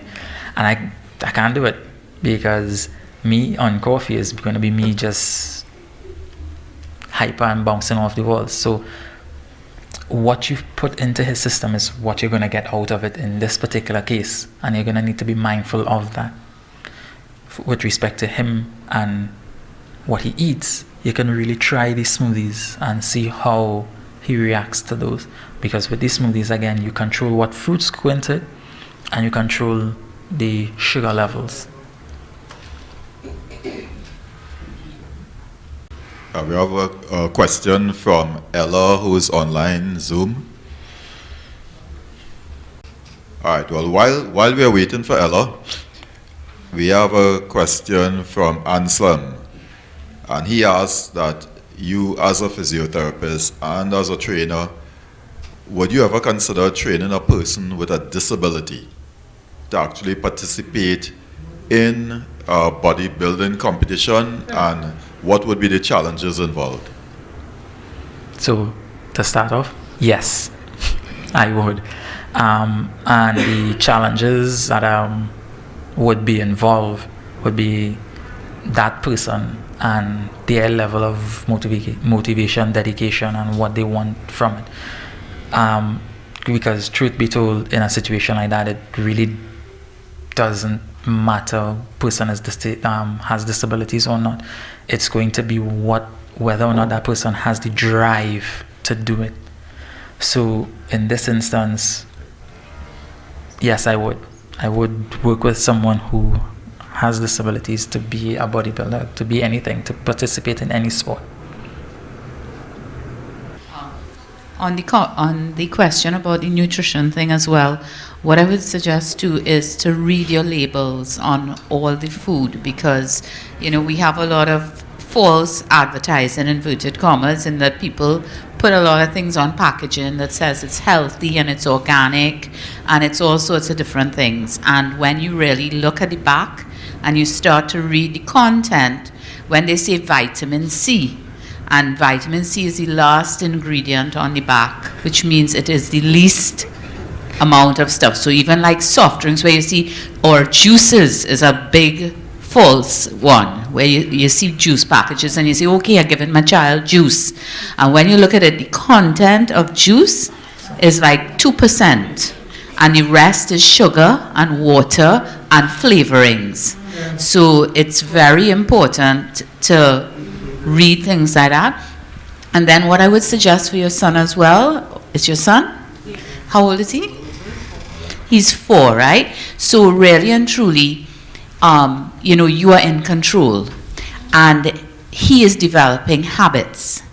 And, you have to take back control in a way. Because if you give in to his demands, then he's going to win.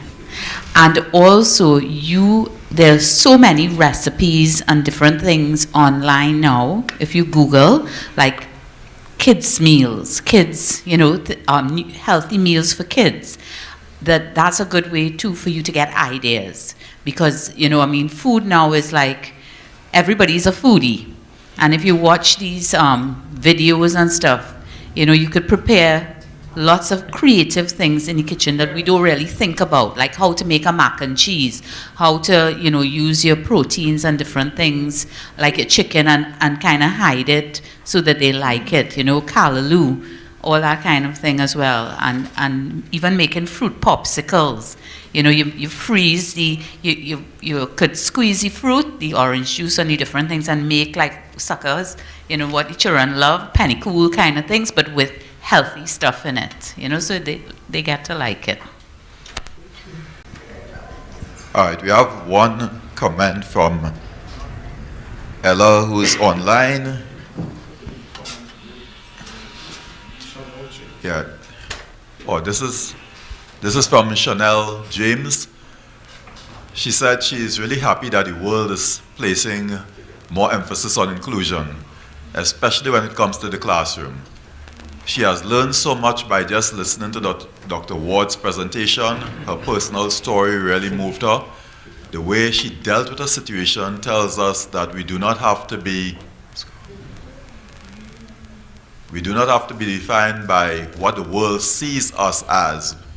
We need to remove those barriers, and what you know, you can do. As an educator, she is learning to be more appreciative of people who may have a disability, and instead of putting up a barrier, learn from them.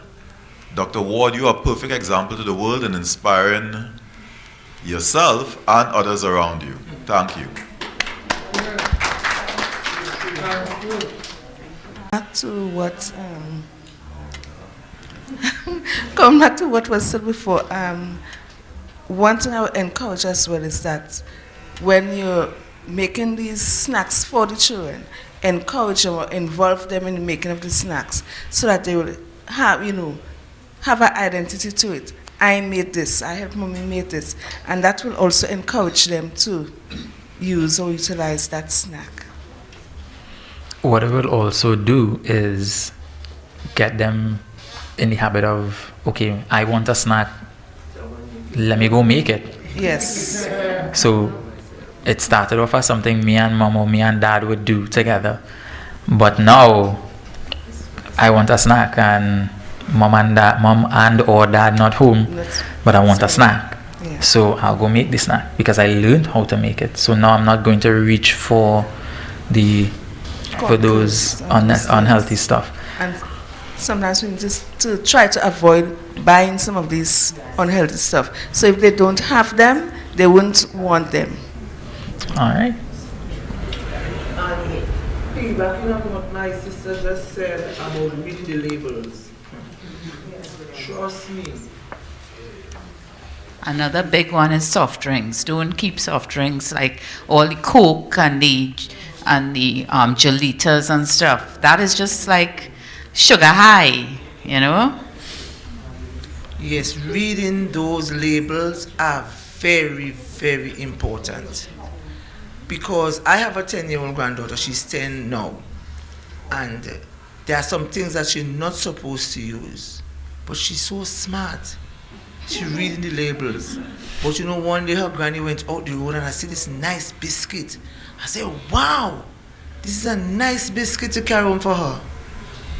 When I bought the biscuit and walking through the track, I said, let me open this thing and read the labels. Hello? I went back full speed to tell the proprietor, listen, my granddaughter can't have it, so kindly take it back for me, please. So reading the labels is very important to us all. Thank you. Right, well, I think that's it. So, Angelica, you want to go ahead? Thank you for all the comments, everyone. Good stuff. Thank you very much indeed, everyone who contributed this morning, as well as give yourselves a round of applause. This is what we look for. This is what we try to achieve every single time we have a conference, because this is where we learn, this is how we interact, and this is how we engage, as well as to affect change. And you can only start by making the changes by actually getting it from here, out here, and more or less discussing it, and then making changes as we go. That being said, while Runako was here and I was listening to everyone, many a times, all of us are parents, whether we are parents, or we're auntie, uncle, whoever it may be, we love to spoil children. And I mean, as an educator, as a parent, as an aunt, when you take children out and you actually start paying attention to what they hold in their hands, a lot of these cups are not 8-ounce cups. These are 16-ounce cups or 32 ounces, right? And these are the things we have to pay attention. One serving is an 8-ounce cup. How many servings in a 64-ounce? And that's the size a 5-year-old is holding with a bucket of popcorn going inside to watch a movie for 3 hours. You are going to have a little Mustang on your hands, because they're not going to sit still to watch that movie, right? You're going to have horsepower, energy going round and round, right? And being an educator right now, my class is 3/4 full of boys. So I can relate with having them. I stay in the shade, you run off a couple of laps and come back in. Let's go. Right? So at this time, whenever we do these conferences, we often like to open the floor to you all themselves, right? And before that, I will invite you all to take a look at the video that we have prepared for you all. Come with an open mind, because when we finish with the video, we had our time here with you all. So we are going to be asking you the questions, your input on where should we go from here. So I'll invite you all to take a look. Pull your shoulder blades back together. There you go. Bodybuilding and doing the exercises at the gym is really keeping me alive. Okay, 3 more. And cause like I said, if I was to stop working out at the gym, I would probably be dead by now. Okay, good. My name is Wade McCray Washington, and I'm a professional bodybuilder.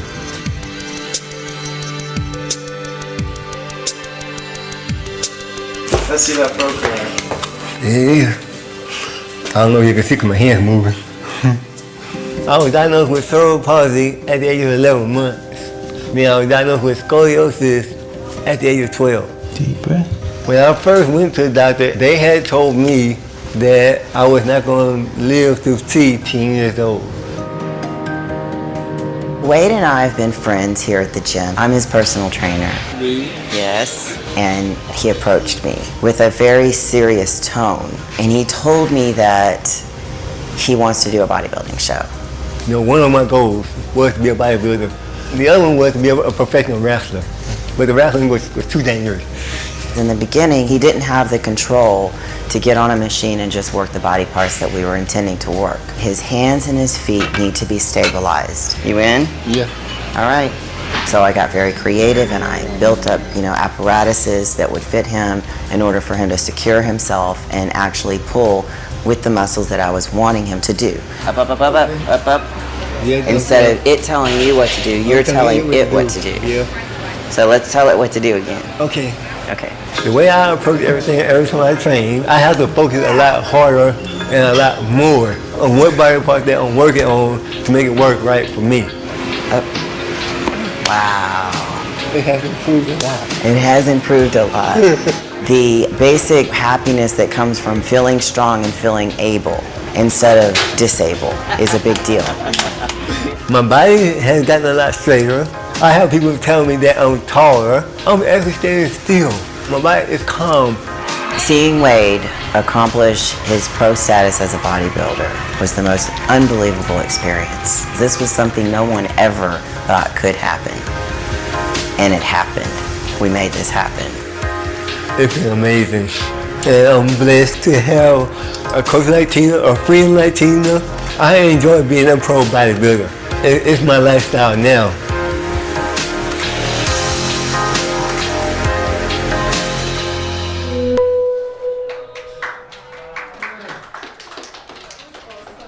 Awesome and inspiring as well.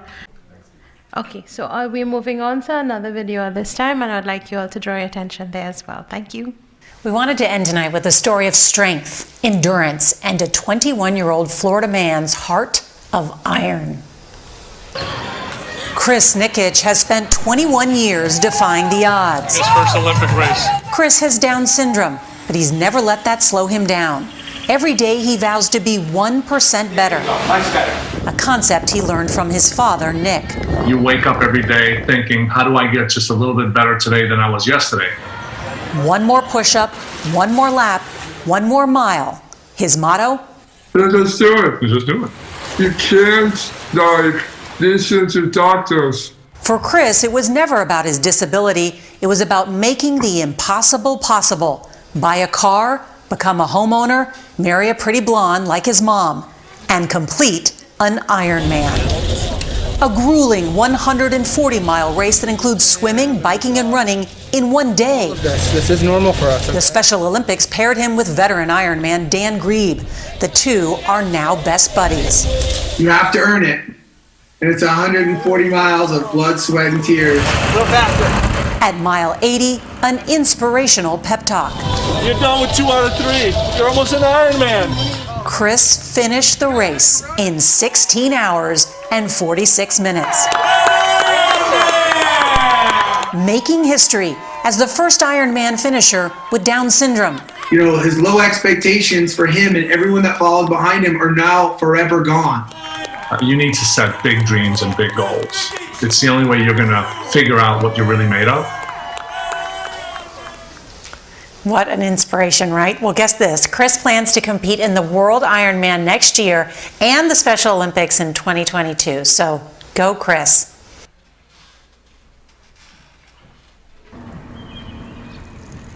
You know, they've been told, you know, constantly, you know, your son's not going to amount to much, you know, he may not live long, he's going to be isolated, and you're going to have to take care of him your whole life. It's uncharted territory. We didn't understand because no one's done anything like this before. He's operating at a very high level in his limited state, and he's accomplishing things that they said was impossible. Great job, Chris. Great job. Show him what you can do. Chris Nikish is said to endure one of the hardest physical and mental challenges a human could experience. But before this, Chris comes face to face with a different opponent, the morning. I know. Good morning, baby. Want a sip of coffee? We started about 3 years ago with just the idea to do something to get him in shape. He had just come off of 4 major ear surgeries, about 2 years of being very sedentary, got really out of shape, gained a lot of weight, and was headed in the wrong direction at that point. And doing a triathlon was just a way to get involved with a group of people, have some fun, and get in shape. Chris's training has brought him on the brink of history. He'll soon become the first person with Down syndrome to race in and complete an Ironman. Where are we going after Ironman? Nightclub. Nightclub? Who's going to be at the nightclub? The blondes. The blondes? How many? A lot. A lot. Today, Chris embarks on an 8-hour training day, riding 100 miles on bike, followed by 4 miles on foot, just a portion of the 2.4-mile swim, 112-mile bike ride, and the 26-mile marathon you'll have to complete in 17 hours on November 7th. Come on. The training has been difficult at times because there is no manual. We can't ask the other family.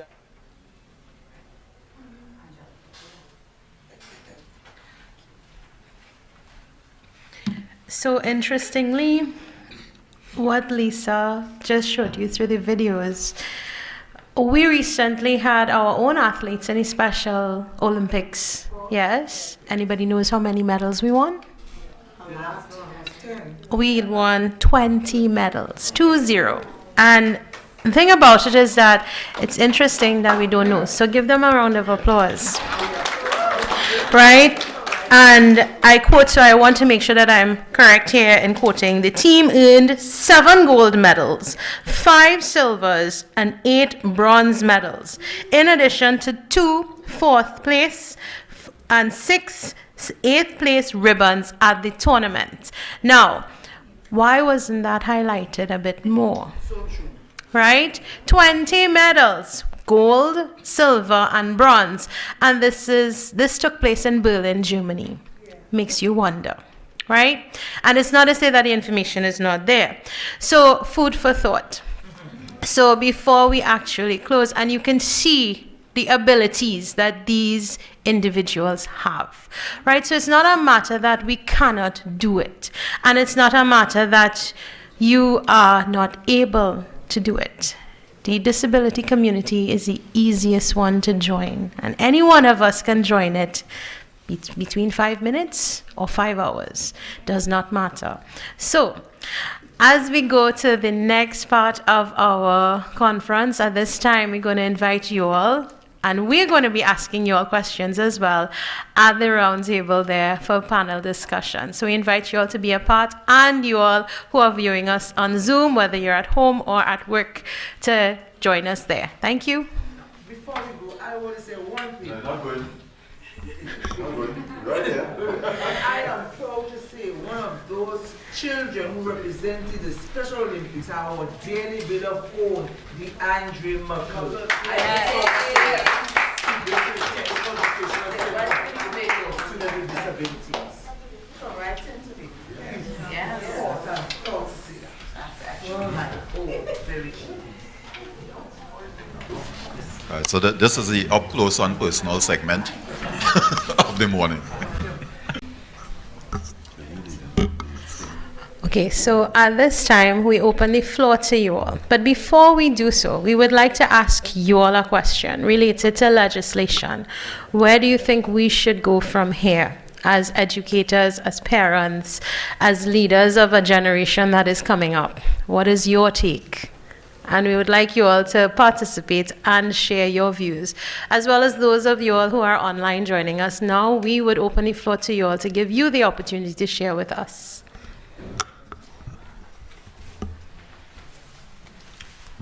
Yes, we know we have sessions like these, but plenty persons or plenty parents do not know of these sessions, and it is sad. Because while I was here this morning, a parent from our center called to ask me a question. I told her, I said, I'm not seeing you at the Down Syndrome conference today. And she said, Miss Williams, where that is? And I told her where it was. And she said, if I had known a little earlier, I would have joined you. So I think we should have a more open awareness of these sessions, especially when coming to Tobago. Thank you. Dr. Ward, what is your input based on what she explained there? Where are people getting their information from? Because we have to think about how we target where people find out about community events. I know that Lisa and I were on a television program last week. It was here locally, but it's very early in the morning. So this is twice now I've been on television, once in Trinidad last year and once in Tobago, both related to disability and both at like 7 in the morning, which to me seems so counterintuitive, because when I think about 7 o'clock in the morning, for parents, you're getting your children up, they're getting ready for school, you're getting ready for work. Who's watching television and watching the news? So when I think about advertising, if I'm targeting certain age groups, I'm thinking Instagram. You know, I know a lot of organizations here use Facebook, and every time I see that somebody's doing something on Facebook, I think they're talking to my mother, who's 78 years old, because I can't remember the last time I went on Facebook. Could I answer that? Please. Could I answer you? Of course. Again, culturally, we have to be culturally correct, and my background is advertising and marketing. So Facebook, although yes, the demographic is shifting, in Trinidad still a lot of people use Facebook. Also, they use WhatsApp as a formal means of communication, where I have met a lot of Americans and other international people who don't use WhatsApp at all. And also Instagram. So the Down Syndrome Network does use all 3 platforms, and other platforms similar like that. But I think I would like to put it back to you, in that if you say that we're not reaching the families in Tobago, what would you suggest? Because in some of the rural areas, also in Trinidad, people don't have access to Wi-Fi. You know, they may have a phone and they don't have data. So they're not getting, you know, messages on Instagram and these different things. So is there an, like for instance, if you know about it, what would you share it with your parents? Because that's what we keep saying when we send out. We have been advertising this session in Tobago probably about 2 months now. We sent it out first with a save the date, right? Before we knew where we were having it. We shared it with the THA, we shared it with our WhatsApp chat group, which I think some of you all are in. Liana has been actively calling people, principals, different people. And yet still, you know, we're hearing from you this morning that people do not know. But the thing is that you all also have to now take that responsibility to share the information within your schools with the parent, because we're not just sending it to you because you know about the network. We're really sending it to you so that you can share it with your community, right? So that is one of the things that we would like to tell you, right? Because that's how we get the message about. But is there anything that you would like to tell us, another means maybe that we could use? I got my information from Miss Janet. Yes. From the, that foundation. But what I think we can do is to ensure that the schools get the messages and send it across to the parents. So when the schools get the information, the schools can always send a little note to the parents telling them about the settings, or call a meeting, you know, and have the parents come to that meeting and share the ideas with them. Because, you know, sometimes I am fortunate that I got the message from my... Chat? I'm not sure. I'm not sure. Okay, I'm but not we sure. need to add you to the chat as well, Not so a that problem. you can then also share that. Because for sure, I would take this message back to my my friends, and even to my church, because that's what I do. Right. My church is Mount Perham Perseverance Spiritual Baptist Church, Bethel, Tobago. I shared information and encourage some of my members to come to these sessions. Okay. Thank you. And I wasn't trying to suggest not doing Facebook, because the more you share, the better. But if you're only sharing in Facebook and you're only sharing in Instagram, then you're definitely missing out on people that don't access. Because my mother doesn't use computers. And so you have to think about how people share. And so I'm wondering if through the schools, you know, in the States, a lot of times they still send flyers home. And so if maybe you send an email with an attachment to the schools and ask the principals to send it, or even if you mail it, because I don't know about resources, if it's difficult for people to print materials. Yeah, and also identifying, you know, the principals get a lot of information, and sometimes it requires someone within the school, you know, who maybe is like an advocate for this type of thing. Because, you know, if it's something to do with a sport, they will send it down to the sports master. If it's something to do, you know, with a particular area, the principals will delegate it. So there may be somebody within the different schools, but I think it requires a lot more of a partnership and us being able to reach out to, like, the group here. If everybody in this group, you know, because the other thing with the Down Syndrome Network, I mean, we've been coming to Tobago for nearly 9 years. And so therefore, people come, we see different people, different times. Some people are consistent in that they come to all of the meetings, but new faces come and then we don't see them again. So they know about us. That's a fact. They know about us. Now, we also don't change our schedule. For the last 9 years, we have the same schedule. We have the conference in March. Then we come with quarterly workshops like this. So you'll have one in June, you'll have one in September, you'll have one in December. And we have the Buddy Walk in October. That is the schedule. That is what we have done for the last 9 years. It hasn't changed. So that, again, I am saying back to everyone, personal responsibility. We could send out as many flyers, we could post as many Instagrams, and yes, we have to continue to do that. But we all have to invest like you are and say, well, okay, next time I get my Down syndrome invitation, I'm going to tell the whole school. I'm going to tell the other teachers. I'm going to put up a notice on the notice board. And in doing that, you know, you will be helping us. And of course, we will be getting more people to attend. And it's nice now, too, that we have the hybrid version, because we have about 18, 19 people online as well. So we usually send it out late because we would like people to come, you know, and only like the day before we would send out the link, because we know there are some people who have genuine reasons to not attend. And we also have international partners and affiliates who are looking at our work and, you know, want to see what we're doing here as well.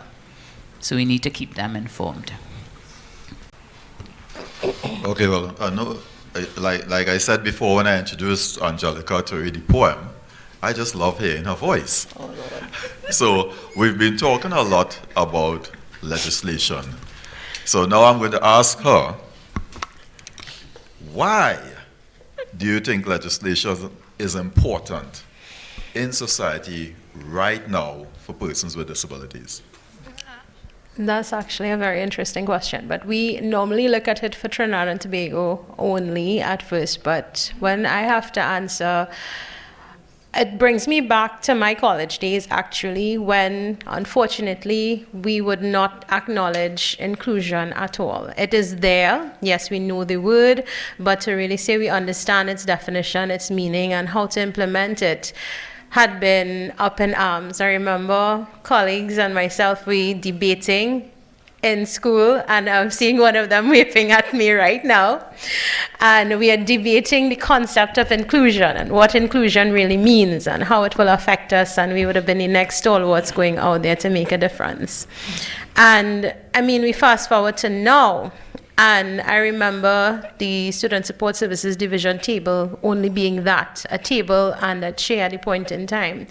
And we're not looking for trouble, but rather we're looking for change.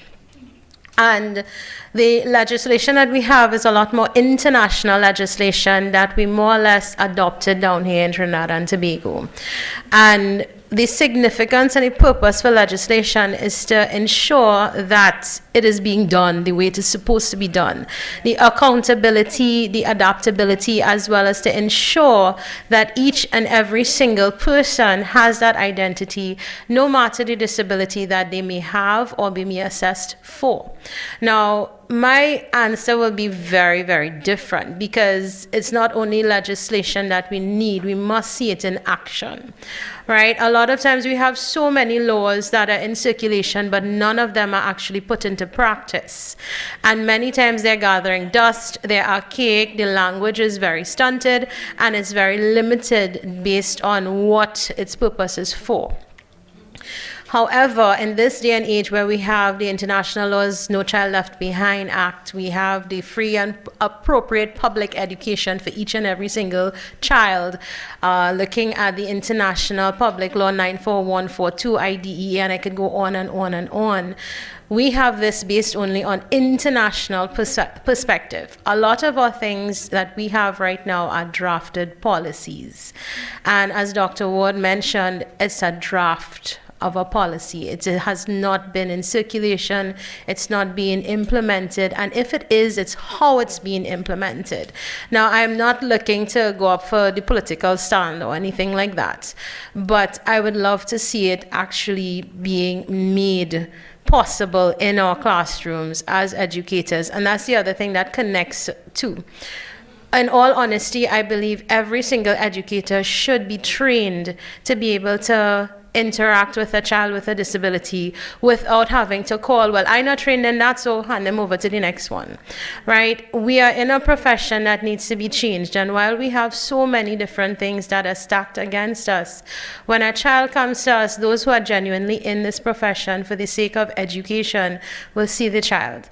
And for me, yes, it comes as a challenge at first, but when we put aside us and we start seeing through their perception, their understanding, seeing their ability, having that legislation there that knows that these children have rights to do what needs to be done, and to bring it home on the normal spectrum, meaning not normal in a sense I'm using the word normal, but rather to our shores, our Caribbean nations themselves that stand above to do what needs to be done. Not just, okay, we see it, we slap a label on it, and that's the end of it. Legislation is what brings it all together and brings it home. And it allows our educators to be engaged, our parents to be aware, and above all to our nation to take notice, because many of us now, we are quite educated. However, there's so many drafts that we are trying to figure out, okay, is there really an actual policy or a law that is there? So they come back to the significance of having legislation. Without the legislation, there's only so much we can do. Okay, great, thank you. All right, now Dr. Ward, you're in a country that has legislation and has policies, not like we are still wishing for those things. So how would legislation actually improve the lives of people with disabilities? You know, it's an interesting question, because the assumption is that if you have legislation, that people have to follow it. But even in the US, there are still areas where we could be doing better. However, legislation drives the structures of our educational system. And so we don't have situations where a teacher can tell a parent, no, I'm sorry, you have to take your child to a special school. There are still private schools that will cater predominantly to kids that have been labeled as needing special needs, but those schools are usually a parent choice because they decide that they would like their child to be in a smaller environment. What's nice about the United States in terms of our legislation is it allows for the inclusion of all of the support services that are necessary for ensuring that kids are able to succeed in the classroom. And so, again, it doesn't always work because you'll have an IEP meeting, an individual educational plan meeting, and it'll be the parent, the teacher, the occupational therapist, the speech language pathologist, and all of the other members of the team, depending on the child's needs. And those meetings are meant to be collaborative, informative, and those are the sessions where the team comes together to come up with the plan that's going to be best suited to meet the needs of the student. But if you're the parent, those meetings can be very overwhelming because all of these people have been enculturated to think that I am the expert. And so I'm going to tell you what your child needs. And so they don't always know exactly what your child needs. And in similar ways to the fact that parents sometimes talk about not feeling empowered here to be forceful in getting a school to accept their child, to include their child, for teachers to teach their children.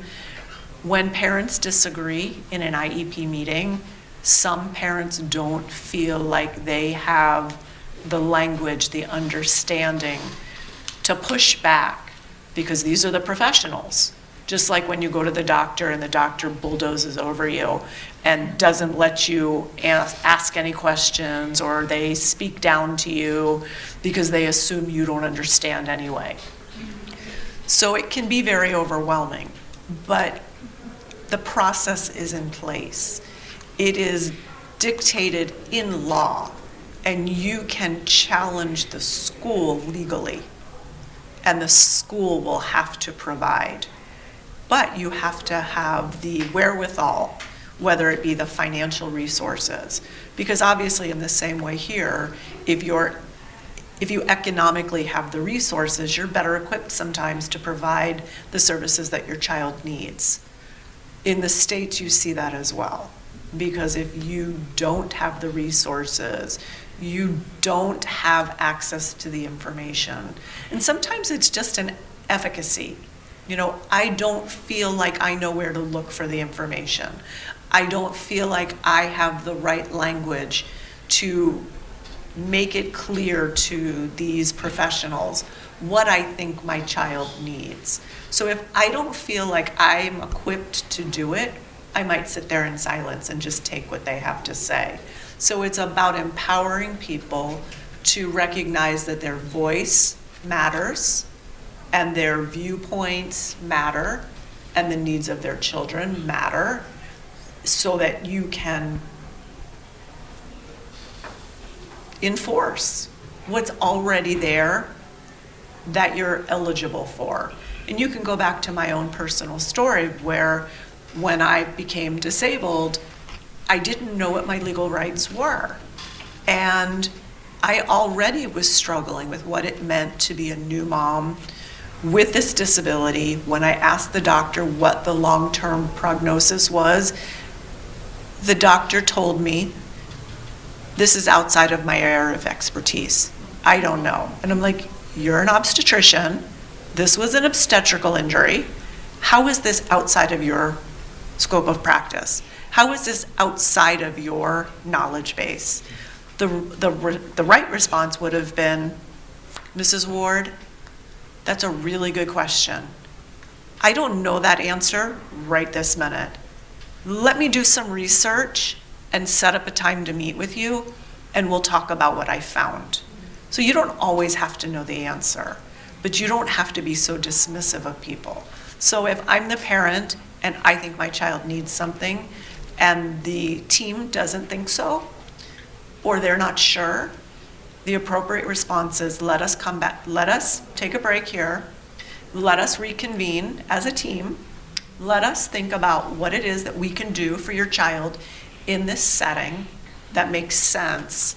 Let's meet again next week and put it on the schedule. And it's also really important because technically the child is supposed to be involved in these meetings. And it's important to know what your child wants and needs and what their expectations are. Because a lot of kids know what they want, but because they're kids, we tend to dismiss it. And if they're kids that have already been labeled as having disabilities, then forget it. We are already decided that they don't know what they want. And so we're taking away their personal agency and tamping down on their motivation because we're not encouraging them. So it's complicated, but legislation at least gives parents the wherewithal to know, I can fight you on this if I have to, and you're supposed to, by law, provide this for me.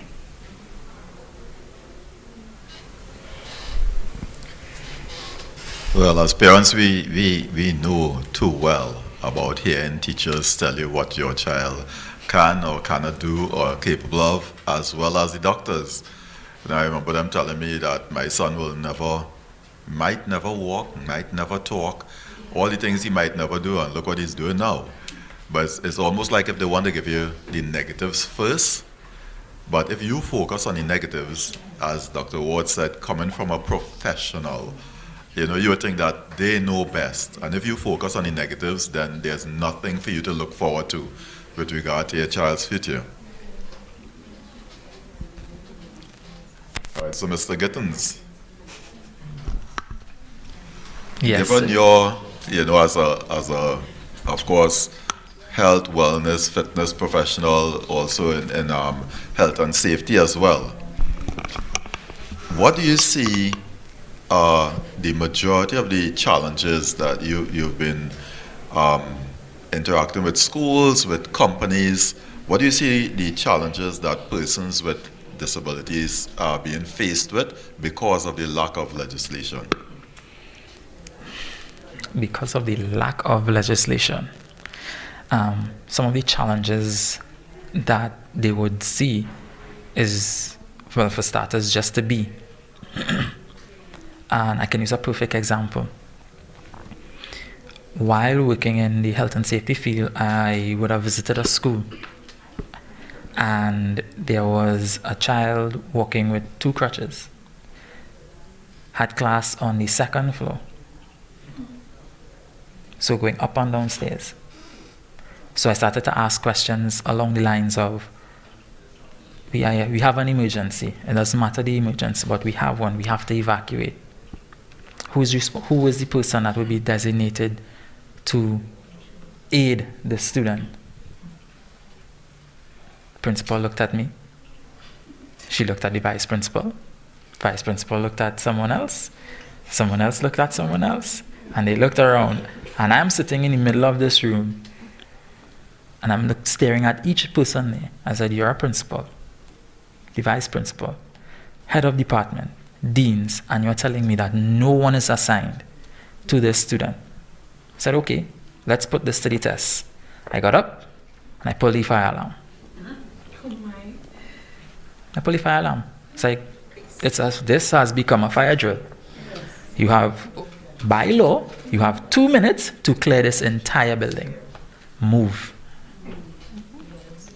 And I stood where I could see that child from her class struggle all the way down. And I had to write a report on that. In my report, I just wrote, One sentence. Her name has just died. Now, you as a school supervisor have to go and tell this child's parent she had an emergency in school. There was a fire where she in her building or where she has class.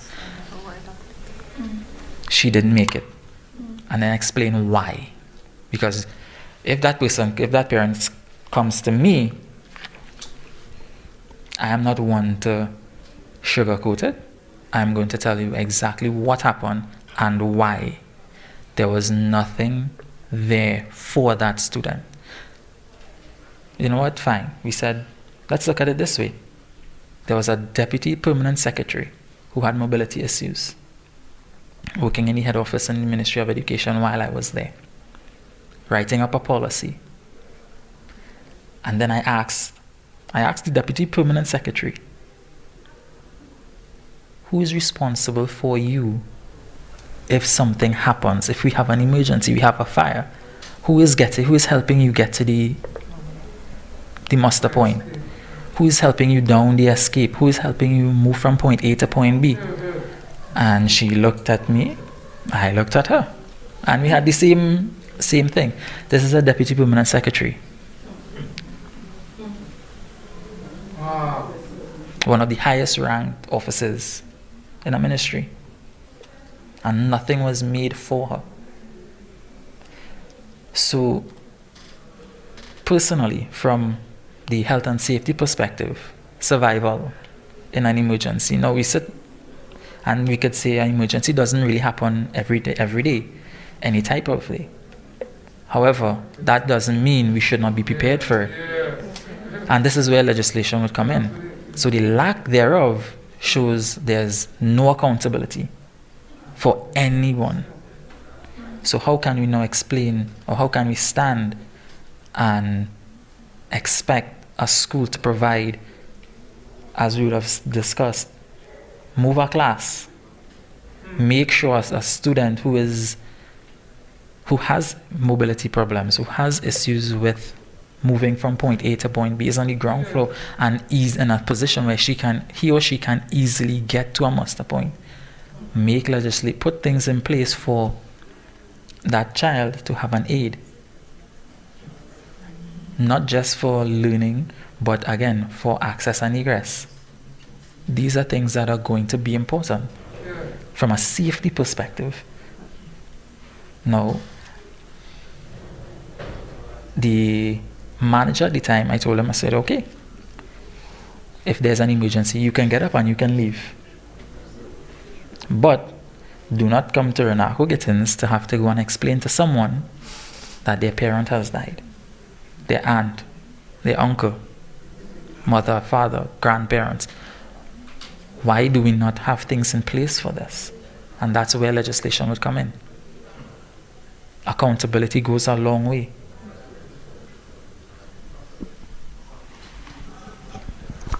Because we always hear, I've been in several meetings with senior government officials, and especially when addressing the topic of disability, and ask them, what about national legislation for persons with disabilities? Because as Dr. Ward said, they have it, they have the policies. Now, everything still doesn't go smoothly, but the thing is they have it. So they can seek redress if things don't go smoothly. And as Mr. Gittens mentioned, people will be held accountable, right, if things don't go smoothly. And as Mrs. Khan mentioned as well, you will have to put things in place if there's legislation. You cannot just continue with the system being how it is, based on people's whims and fancies, if they choose to let your child come to the school or not. If they just look at your child and decide, that's too much work, and they don't admit your child to the school. And these are all the things that it will help correct. And yet, we still don't have any. And this is why our focus has always been, since we started the network, to ask for national legislation. So the government has ratified the United Nations Convention on the Rights of Persons with Disabilities. So we always endorse that people go look up the convention, see what the principles are, and that is like a guiding factor, towards legislation. The government has also amended the National Policy on Persons with Disabilities, and it's online. You can find it through the Ministry of Social Development or Ministry of Legal Affairs. National Policy on Persons with Disabilities. Please review it and look at it, because there are still gaps in the policy that was amended in 2018. And now they are currently drafting national legislation for persons with disabilities. So I would like everyone to be aware of what is going on. Look out for it. Anytime they mention public consultations, make sure and attend, because it will affect you. It will affect your students. It will affect persons that you work with. It will affect the elderly. A lot of people would be affected by that national legislation for persons with disabilities. Now, as I said, well, you heard all of us speak. If there's any questions from anybody on the panel here, anything that you want to know further, we have 3 amazing professionals here, each in their own disciplines. So if there's anything that you'd like to ask them now.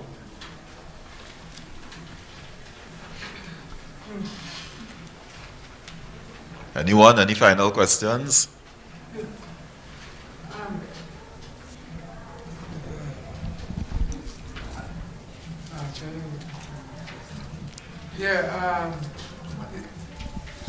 I would like to find out the situation of the government interjection and stuff and thing.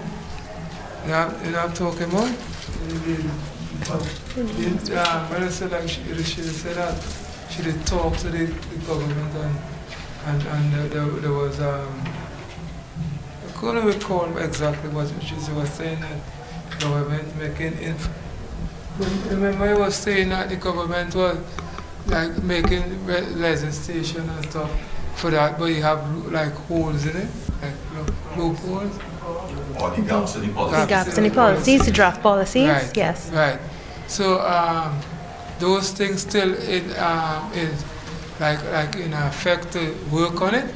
They're working on, from what we know so far, they have said that they're going to work on it, right? So a lot of reviews are going on, discussions are going on. However, to say that we have something in concrete, I will stand corrected if in case, they have done anything within the time frame. So as Mr. Niles rightly had pointed out, they are making adjustments and such, but there are loopholes that exist. For me personally, as an educator, professional in my area, I would actually advise for anybody who wants to be a teaching professional to at least go through 1 year academically understanding properly, not just a 3-week course based on exceptionalities. The umbrella is quite wide and each disability or exceptionality is quite different, and we can't just slap a label on somebody's head and say, right, that wrong with you, go so, this wrong with you, go there, we don't want you here, we don't do that, we're not trained or whatever. Instead, and give your professionals, your teaching professionals, the opportunity to be aware of what is going on. Give them the opportunity, the exposure to the content and the concepts of knowing what is happening. And not just only having the loopholes or gaps in your legislation, but actually put it into circulation that while it is being reviewed, that they are aware of what is going on, how to use it, and what needs to be done to make it possible. So when you get a teacher in front of your students, your children, your charges, they are aware of the situation. Because something as simple as a child who may have an asthma attack, who is normal, as we normally like to say, it will mean life and death in the matter of how long it takes the ambulance to get to the compound. And nothing may be wrong with the child, right? And that is not a child with a disability, an exceptionality, or anything like that. But where's the legislation that backs it up? Where is the law that tells us that, okay, you are given the authority to assist in these kinds of things? And I think that is also the challenge in our profession as well. You have teachers, educators who want to learn, who want to ensure that they understand what they're doing and how to assist with the exceptionality or the disability. However, because they don't know how to or what to do, are stunted by drafted policies that are being reviewed or observed but not implemented, you find that they are going to fall short in different instances. So when we're looking at one side, we look at both before we come to the common ground. But that would be my intake here. One more question, because I have with this question, with the where was like early before. I have a problem same as how we was with your same same pointer. Because I always stress on, like, if you take in, like, if you want to be a bus driver, or we want to be like a runner or whatever them thing. You know what I mean? You have to love it, right? Yes. So when you take something, you have to love it. But nowadays people, they are doing it because the qualification, the money. And so because long time the teachers and them was more loving. Hi Kishan, how we going? And that, but nowadays, I've got that. It's kind of it more. So that kind of way we have to make sure that when we put in people in possession like that, that they know when they love it, and they're not like just doing it because they want a thing. So people they should check their background first now before they go to people. So yeah. Indeed. But that is a very big thing. Yes. I have to remember that point that he just made with regard to the background. Yes. It's not this. And this is what he said, because like when you sign up for the military and whatever, you have to do a background check and a psyche check and so forth. And these people are working with your children, you know, and that's what I have to say. Okay, great. And I just wanted to piggyback off of what Ms. Khan said, because, of course, I don't know how many teachers are here. Well, we're coming right to you after. Because just what she said, because a lot of people think that, you know, with the legislation, the teachers will be getting more work and all that, but what she also mentioned was very important with regard to the protection of the teachers, because with the legislation in place, the teachers would have to get the required training for, you see how she mentioned, she didn't mention a student with disability, but a student with asthma. And I remember that another student was refused admission into the school because they get epileptic fits. Yeah. And the teachers didn't want to be responsible. They didn't want to be that one because they don't know what to do. Whether they say you had to put a spoon in their mouth or thing, and if this child dies on their hands, they would be responsible, and the child was denied access to the school. So there would be, it's a balance. The legislation would be to support, empower, and protect persons with disabilities, and also the people in charge of them. Hi, good day, everyone. How possible it is to have a teacher assigned to each school who knows about dealing with children with special needs, from early childhood right up to secondary. I will even say tertiary, but you might get away with tertiary. But early childhood right up to secondary. Question. Wait, I don't mind. You want to go first? And You have to take in turns.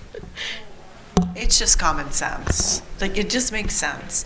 I visited UE last week, and I met with 2 faculty members in the School of Education. And they have a training program for teachers to work with children with disabilities. So there is training available here in Trinidad and Tobago. So why you don't see it doesn't make sense, because people are being trained for it. But even as it relates to things where teachers are, like when you are a teacher, that's a calling. Like, you make a choice. And so it's not like in the States. Like, we have our own issues right now around gun violence. And you have politicians saying that teachers should carry weapons in schools, and teachers are like, that's not my job. Like, to me, that makes perfect sense. Teachers are not police officers, they're not military, they're not security guards. Teachers shouldn't have guns in schools because that's not your job. But a teacher has to be prepared to address a medical emergency if they're dealing with children, because children get hurt all the time. I broke my nose on the playground in what would be considered primary school during recess. Just because life happens.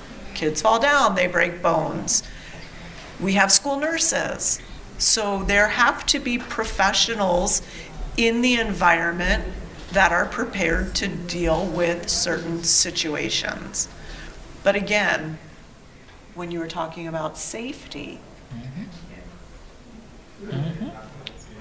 people with disabilities are always the last to be considered. My office is on the 4th floor. Don't think anytime the fire alarm goes off that it doesn't, I don't like get super stressed, because everybody's running down the stairs. And there could be 150 students on my floor at any given moment, and these are college students. So these are big people. They're not little people running down the stairs. These are big people. And I wait to the end because of the way I need to move down the stairs. Do you think anybody on my floor takes one moment of consideration of the needs that I have to get down the stairs? But both of my children are students there. And if my children are there, one will go in front and one will go behind to make sure that I have the time to go downstairs at my pace and safely. But people with disabilities are always the last to be considered. And I think in the situation that you described, it's because people are so unused to kids with disabilities being in the government schools, because for so long they've been shunted to other schools that it's not even a consideration, because why would we have to worry about that? Those children aren't here. Well, guess what they are? And when we talk about, different presentations, autism is not autism is not autism. Down syndrome is not Down syndrome is not Down syndrome. Cerebral palsy is not the same for everyone. And so we can't make assumptions about any child based on a disability, because it presents differently for each child. So all of these issues are things that need to be considered. But yes, it makes perfect sense to have more than one teacher in every school. One thing I'll add to what Dr. Ward is saying, we live in a society where if we can't see it, we're not going to take it on. If in case it doesn't affect us, we're not going to bother with it.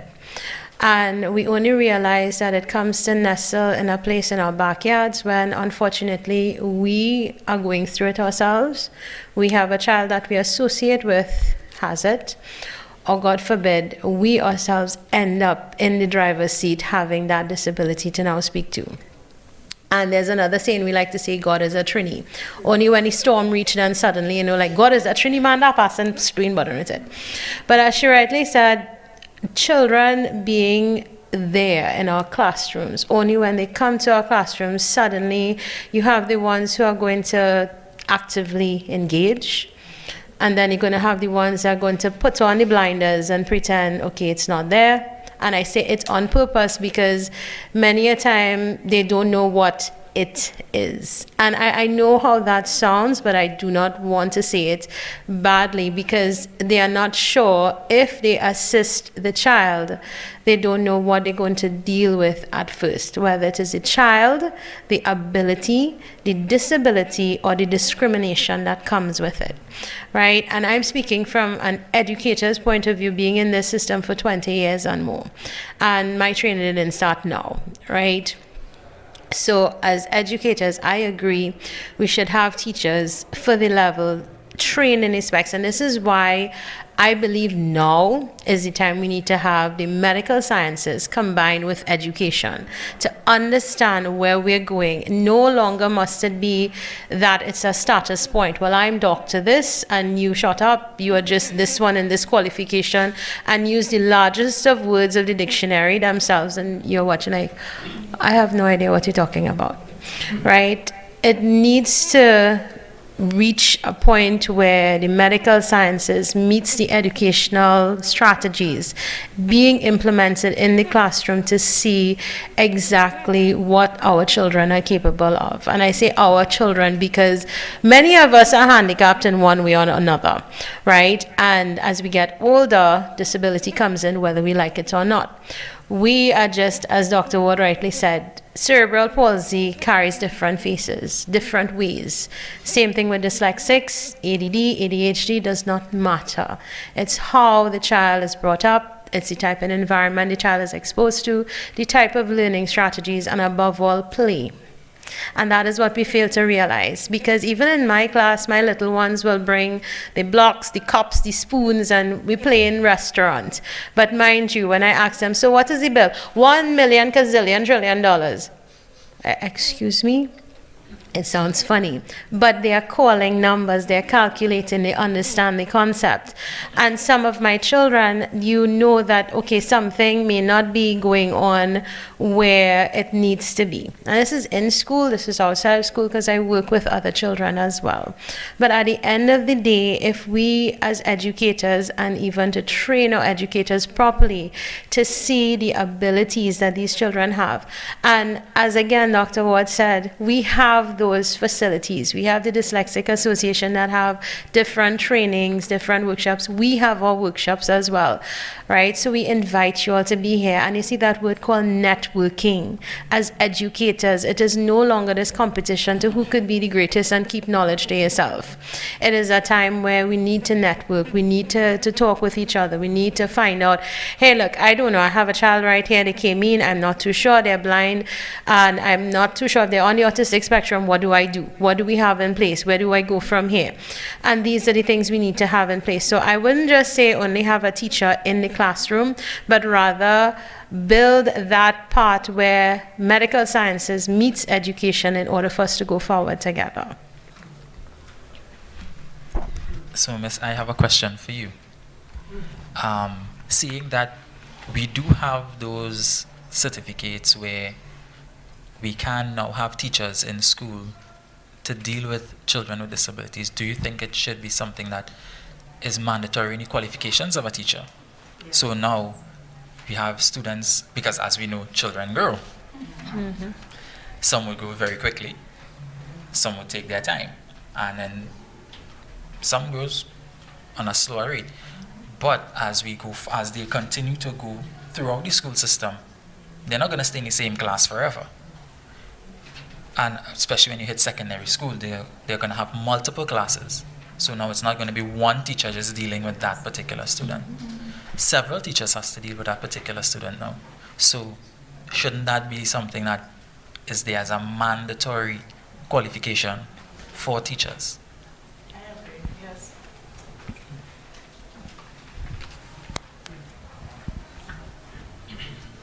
Yes, I agree. Because I believe if it starts with a certificate course, part of it has some inclusion in it. Mm-hmm. You go to a degree, same thing. So to me, continuous upgrading and continuous certification should be made possible for everyone. It doesn't matter what level. So I guess the government needs to put a policy in place that you need to do this, because right now they have a lot of autistic students in schools. And sometimes you might see the mannerisms, because we like to put up charts. They like to give out the charts and they have it up and they look at it. But sometimes if you try to explain to a parent, I'm seeing, and you have to be really nice when you tell them as well. So a lot of them will tell you, no, my child is nothing. But you might be seeing it, but how Do you approach them and tell them you're seeing this and I can suggest this? If you don't know exactly what you have to do and what you can do. The same thing with somebody spoke about the asthma, because normally they will tell us, do not administer medication to the students. You might have to get a written letter, but sometimes you may not know how to do it, but somebody else there might know how to do it. So even that. So training with special needs and maybe even CPR and first aid should be ongoing as well.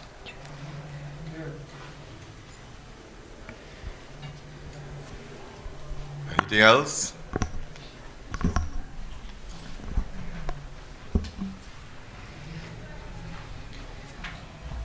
Good afternoon, everyone. Good afternoon. My question to the gentleman.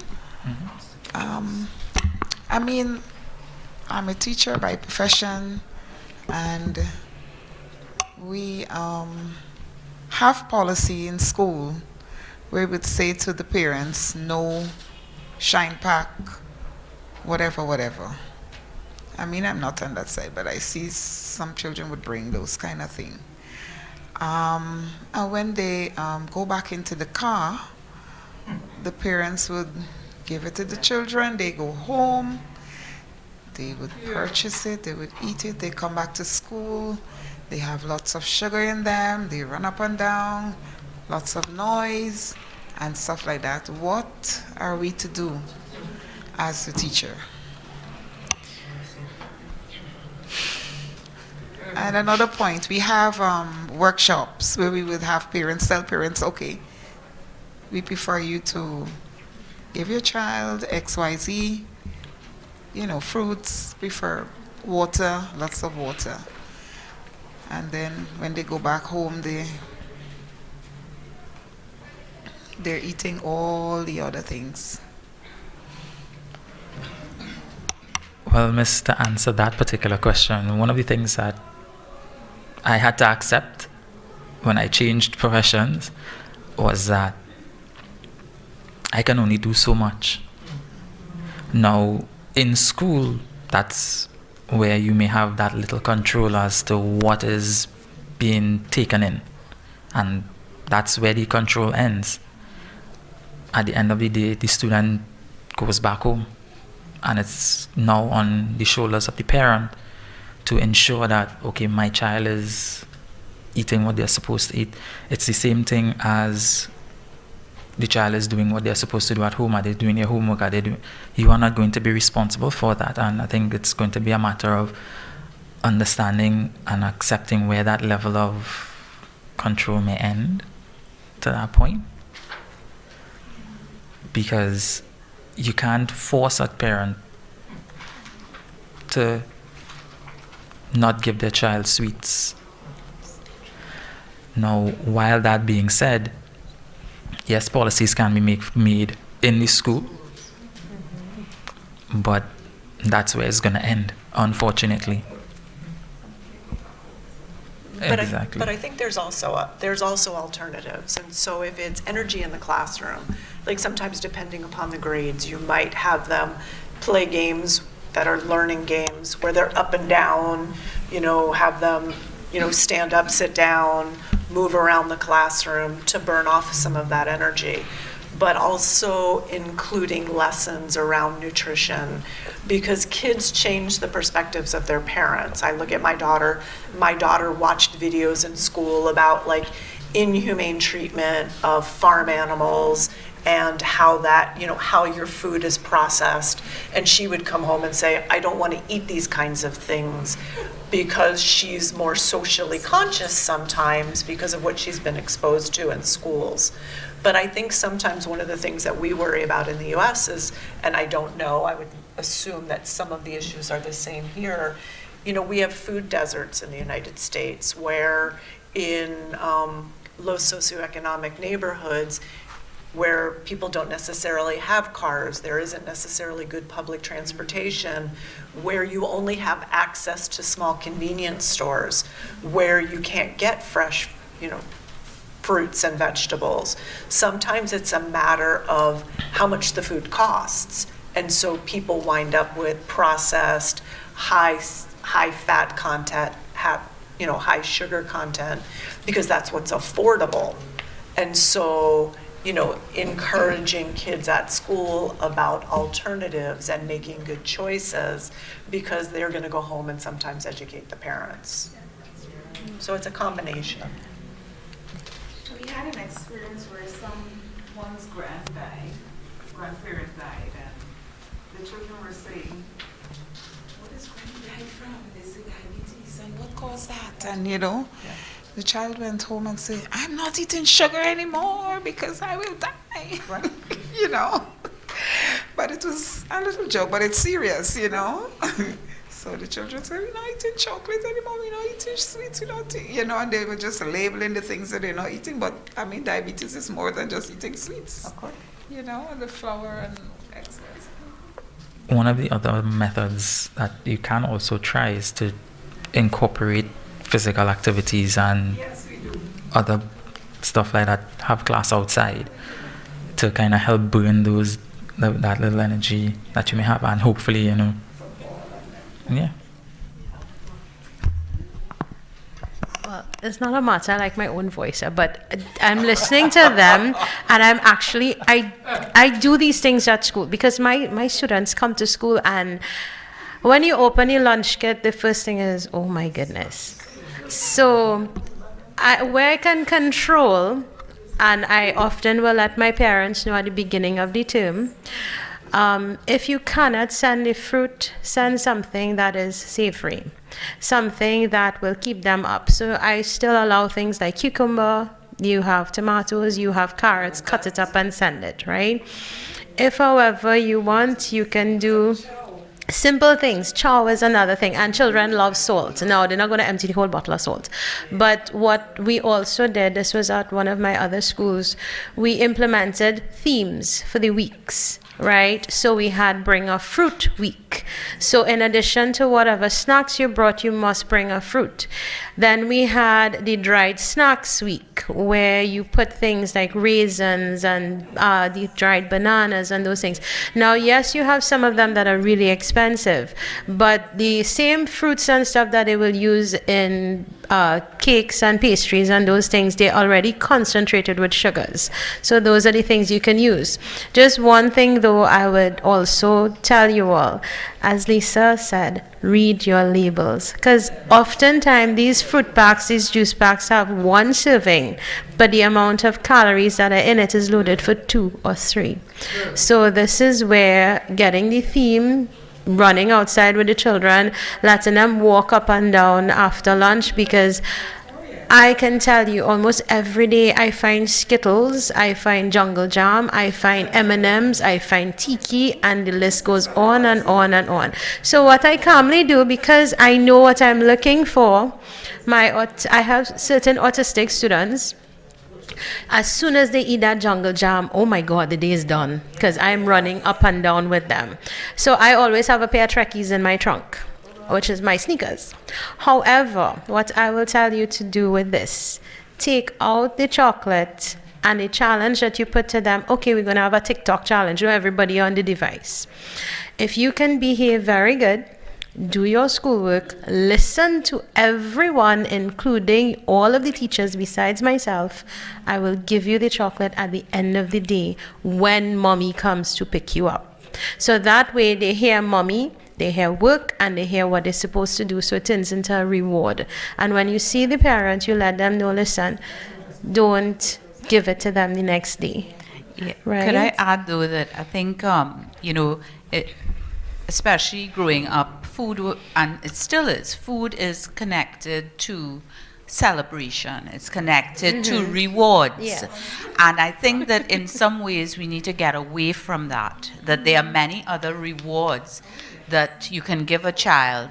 We take, it's like, okay, you'll get KFC, You know, or we'll take you to Royal Castle or something, or you could have fries, or you go for ice cream, you know, so that also it's like deconditioning your mind, because that's how we were brought up, you know. So now that we have kids, you know, we pass on what we know to our kids. So we have to kind of recondition ourselves based on all the new knowledge that we have to do things differently. So a reward might be, let's go to the park, or, you know, let's go to 5 Islands and swim, or do races, or, you know, there are activities. Let's go on a hike. They have lovely hikes all over Trinidad and Tobago. Tobago is known for its rainforest and all the different nature trails and different things like that. Let them discover something. And of course, yes, you have to eat when you go on these things, but then you pack things that you have selected, which they will like, but are still on the healthy side of it. And like, for instance, in the school where my grandchildren go to, they're not allowed to take nuts. Nuts is off of it, and not because of allergies, and some of the kids in the school have severe allergies. So it's not a joke. A parent, they, you know, right away, that's a no-no. Then there are other children who have gluten allergies, and these things could be extremely serious. So the teachers know these things now. It means that teachers have so much more responsibilities, because if you bring like a birthday cake, for instance, to celebrate a birthday or something, you have to be aware that these children cannot eat cake. You know, and some of these children are very smart. They know they can't eat it too. So they tell you, no, miss, I can't eat that. You know, so again, it's awareness, it's education, it is knowledge. And, you know, these kind of sessions too, that's what we bring to the table here, that we talk a lot, we share experiences, and something that could work for you might work for me. And your experiences in the classroom, and about developing good habits, because children, the key here is they are children. They are children, and they are soaking up everything that we give them.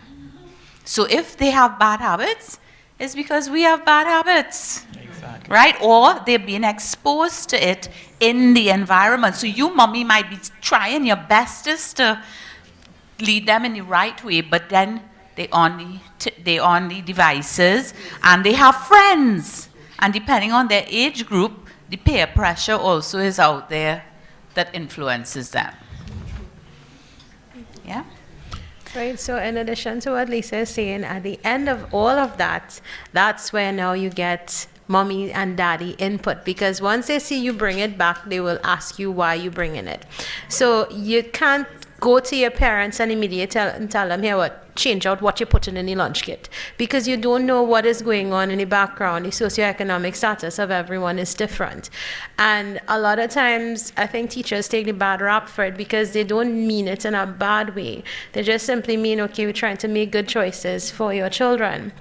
However, when they come to school with a lunch kit full of Coca-Cola, or God forbid, you have the Coca-Cola, you have the chocolate, you have the chips, you have a donut, you have a brownie, you have... No, that's ridiculous. Right? No, this is what you find in a lunch kit for convenience. That's what they give it to.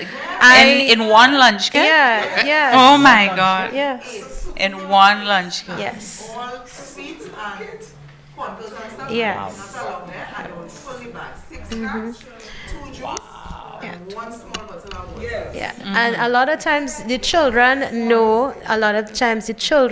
what is right and what is wrong. Yeah, but I think you hit the nail on the head with the socioeconomic thing, and we talk, you know, we talking, but if it doesn't get down to the parents, right? It's all about parenting skills, right? At many different levels, behavior, you know, bad behavior in school, bullying, all of these type of things are all going to go back eventually into the family. And what is the child learning and bringing with them? Because the child didn't pack that lunch kit. Somebody packed it for them. But they know, they know what to take it. They take one, drink the water, and they will carry it back home.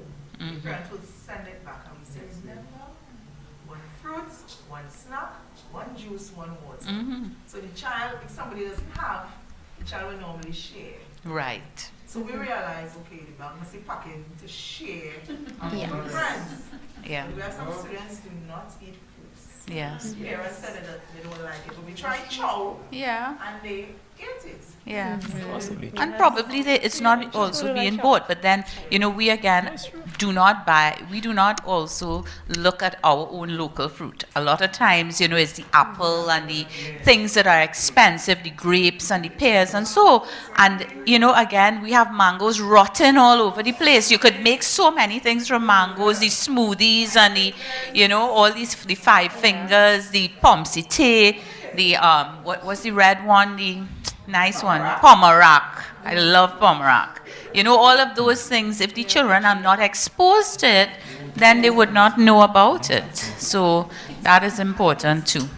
But what to bring it back to the topics that we had today as well, when you think of sport, generally as an avenue for wellness and and for good mental health and all of that too.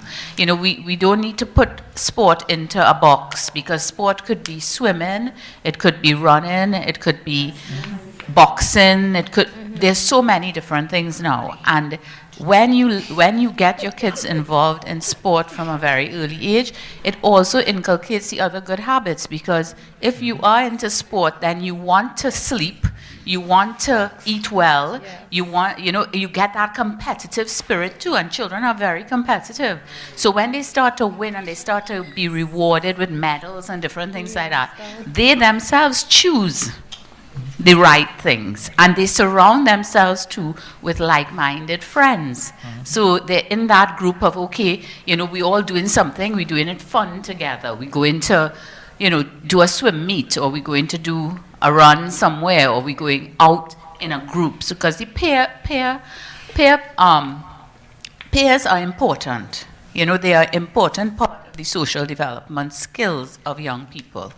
So we want to encourage that, but we want them to be, around people who will encourage them to in the right way, So it's all the dots will eventually connect.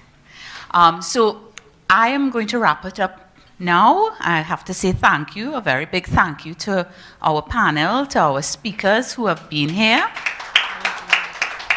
And of course, we want to thank you.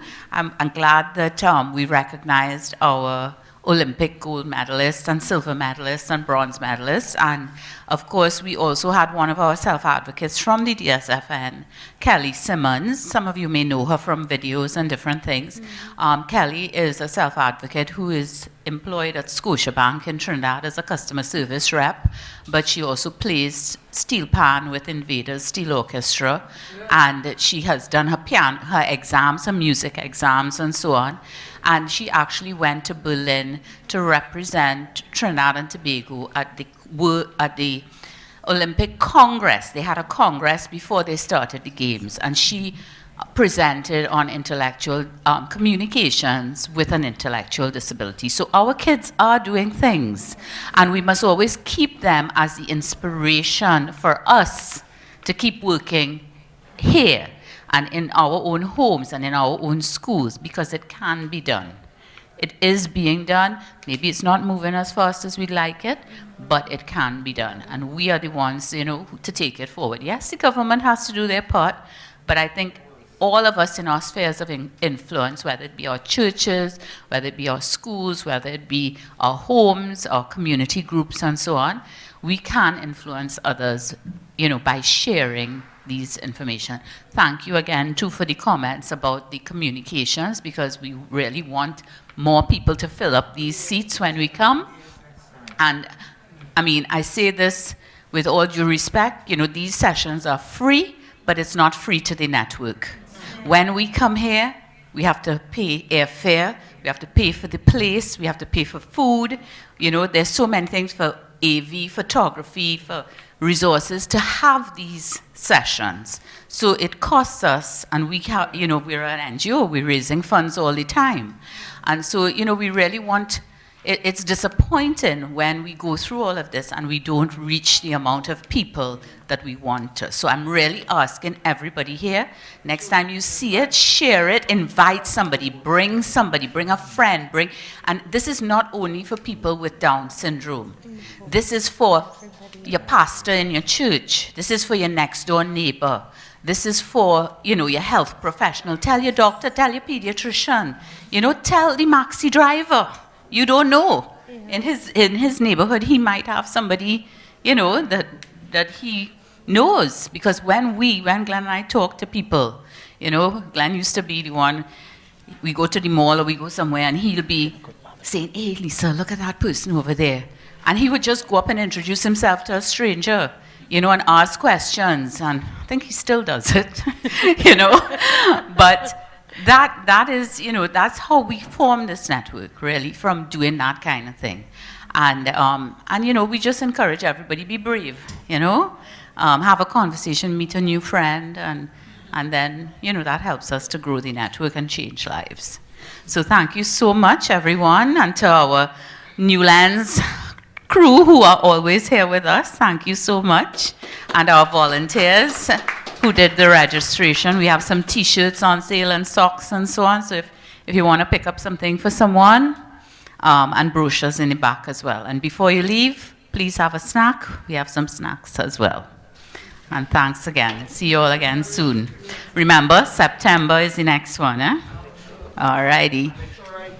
Write it down. Yes. And Buddy Walk coming up.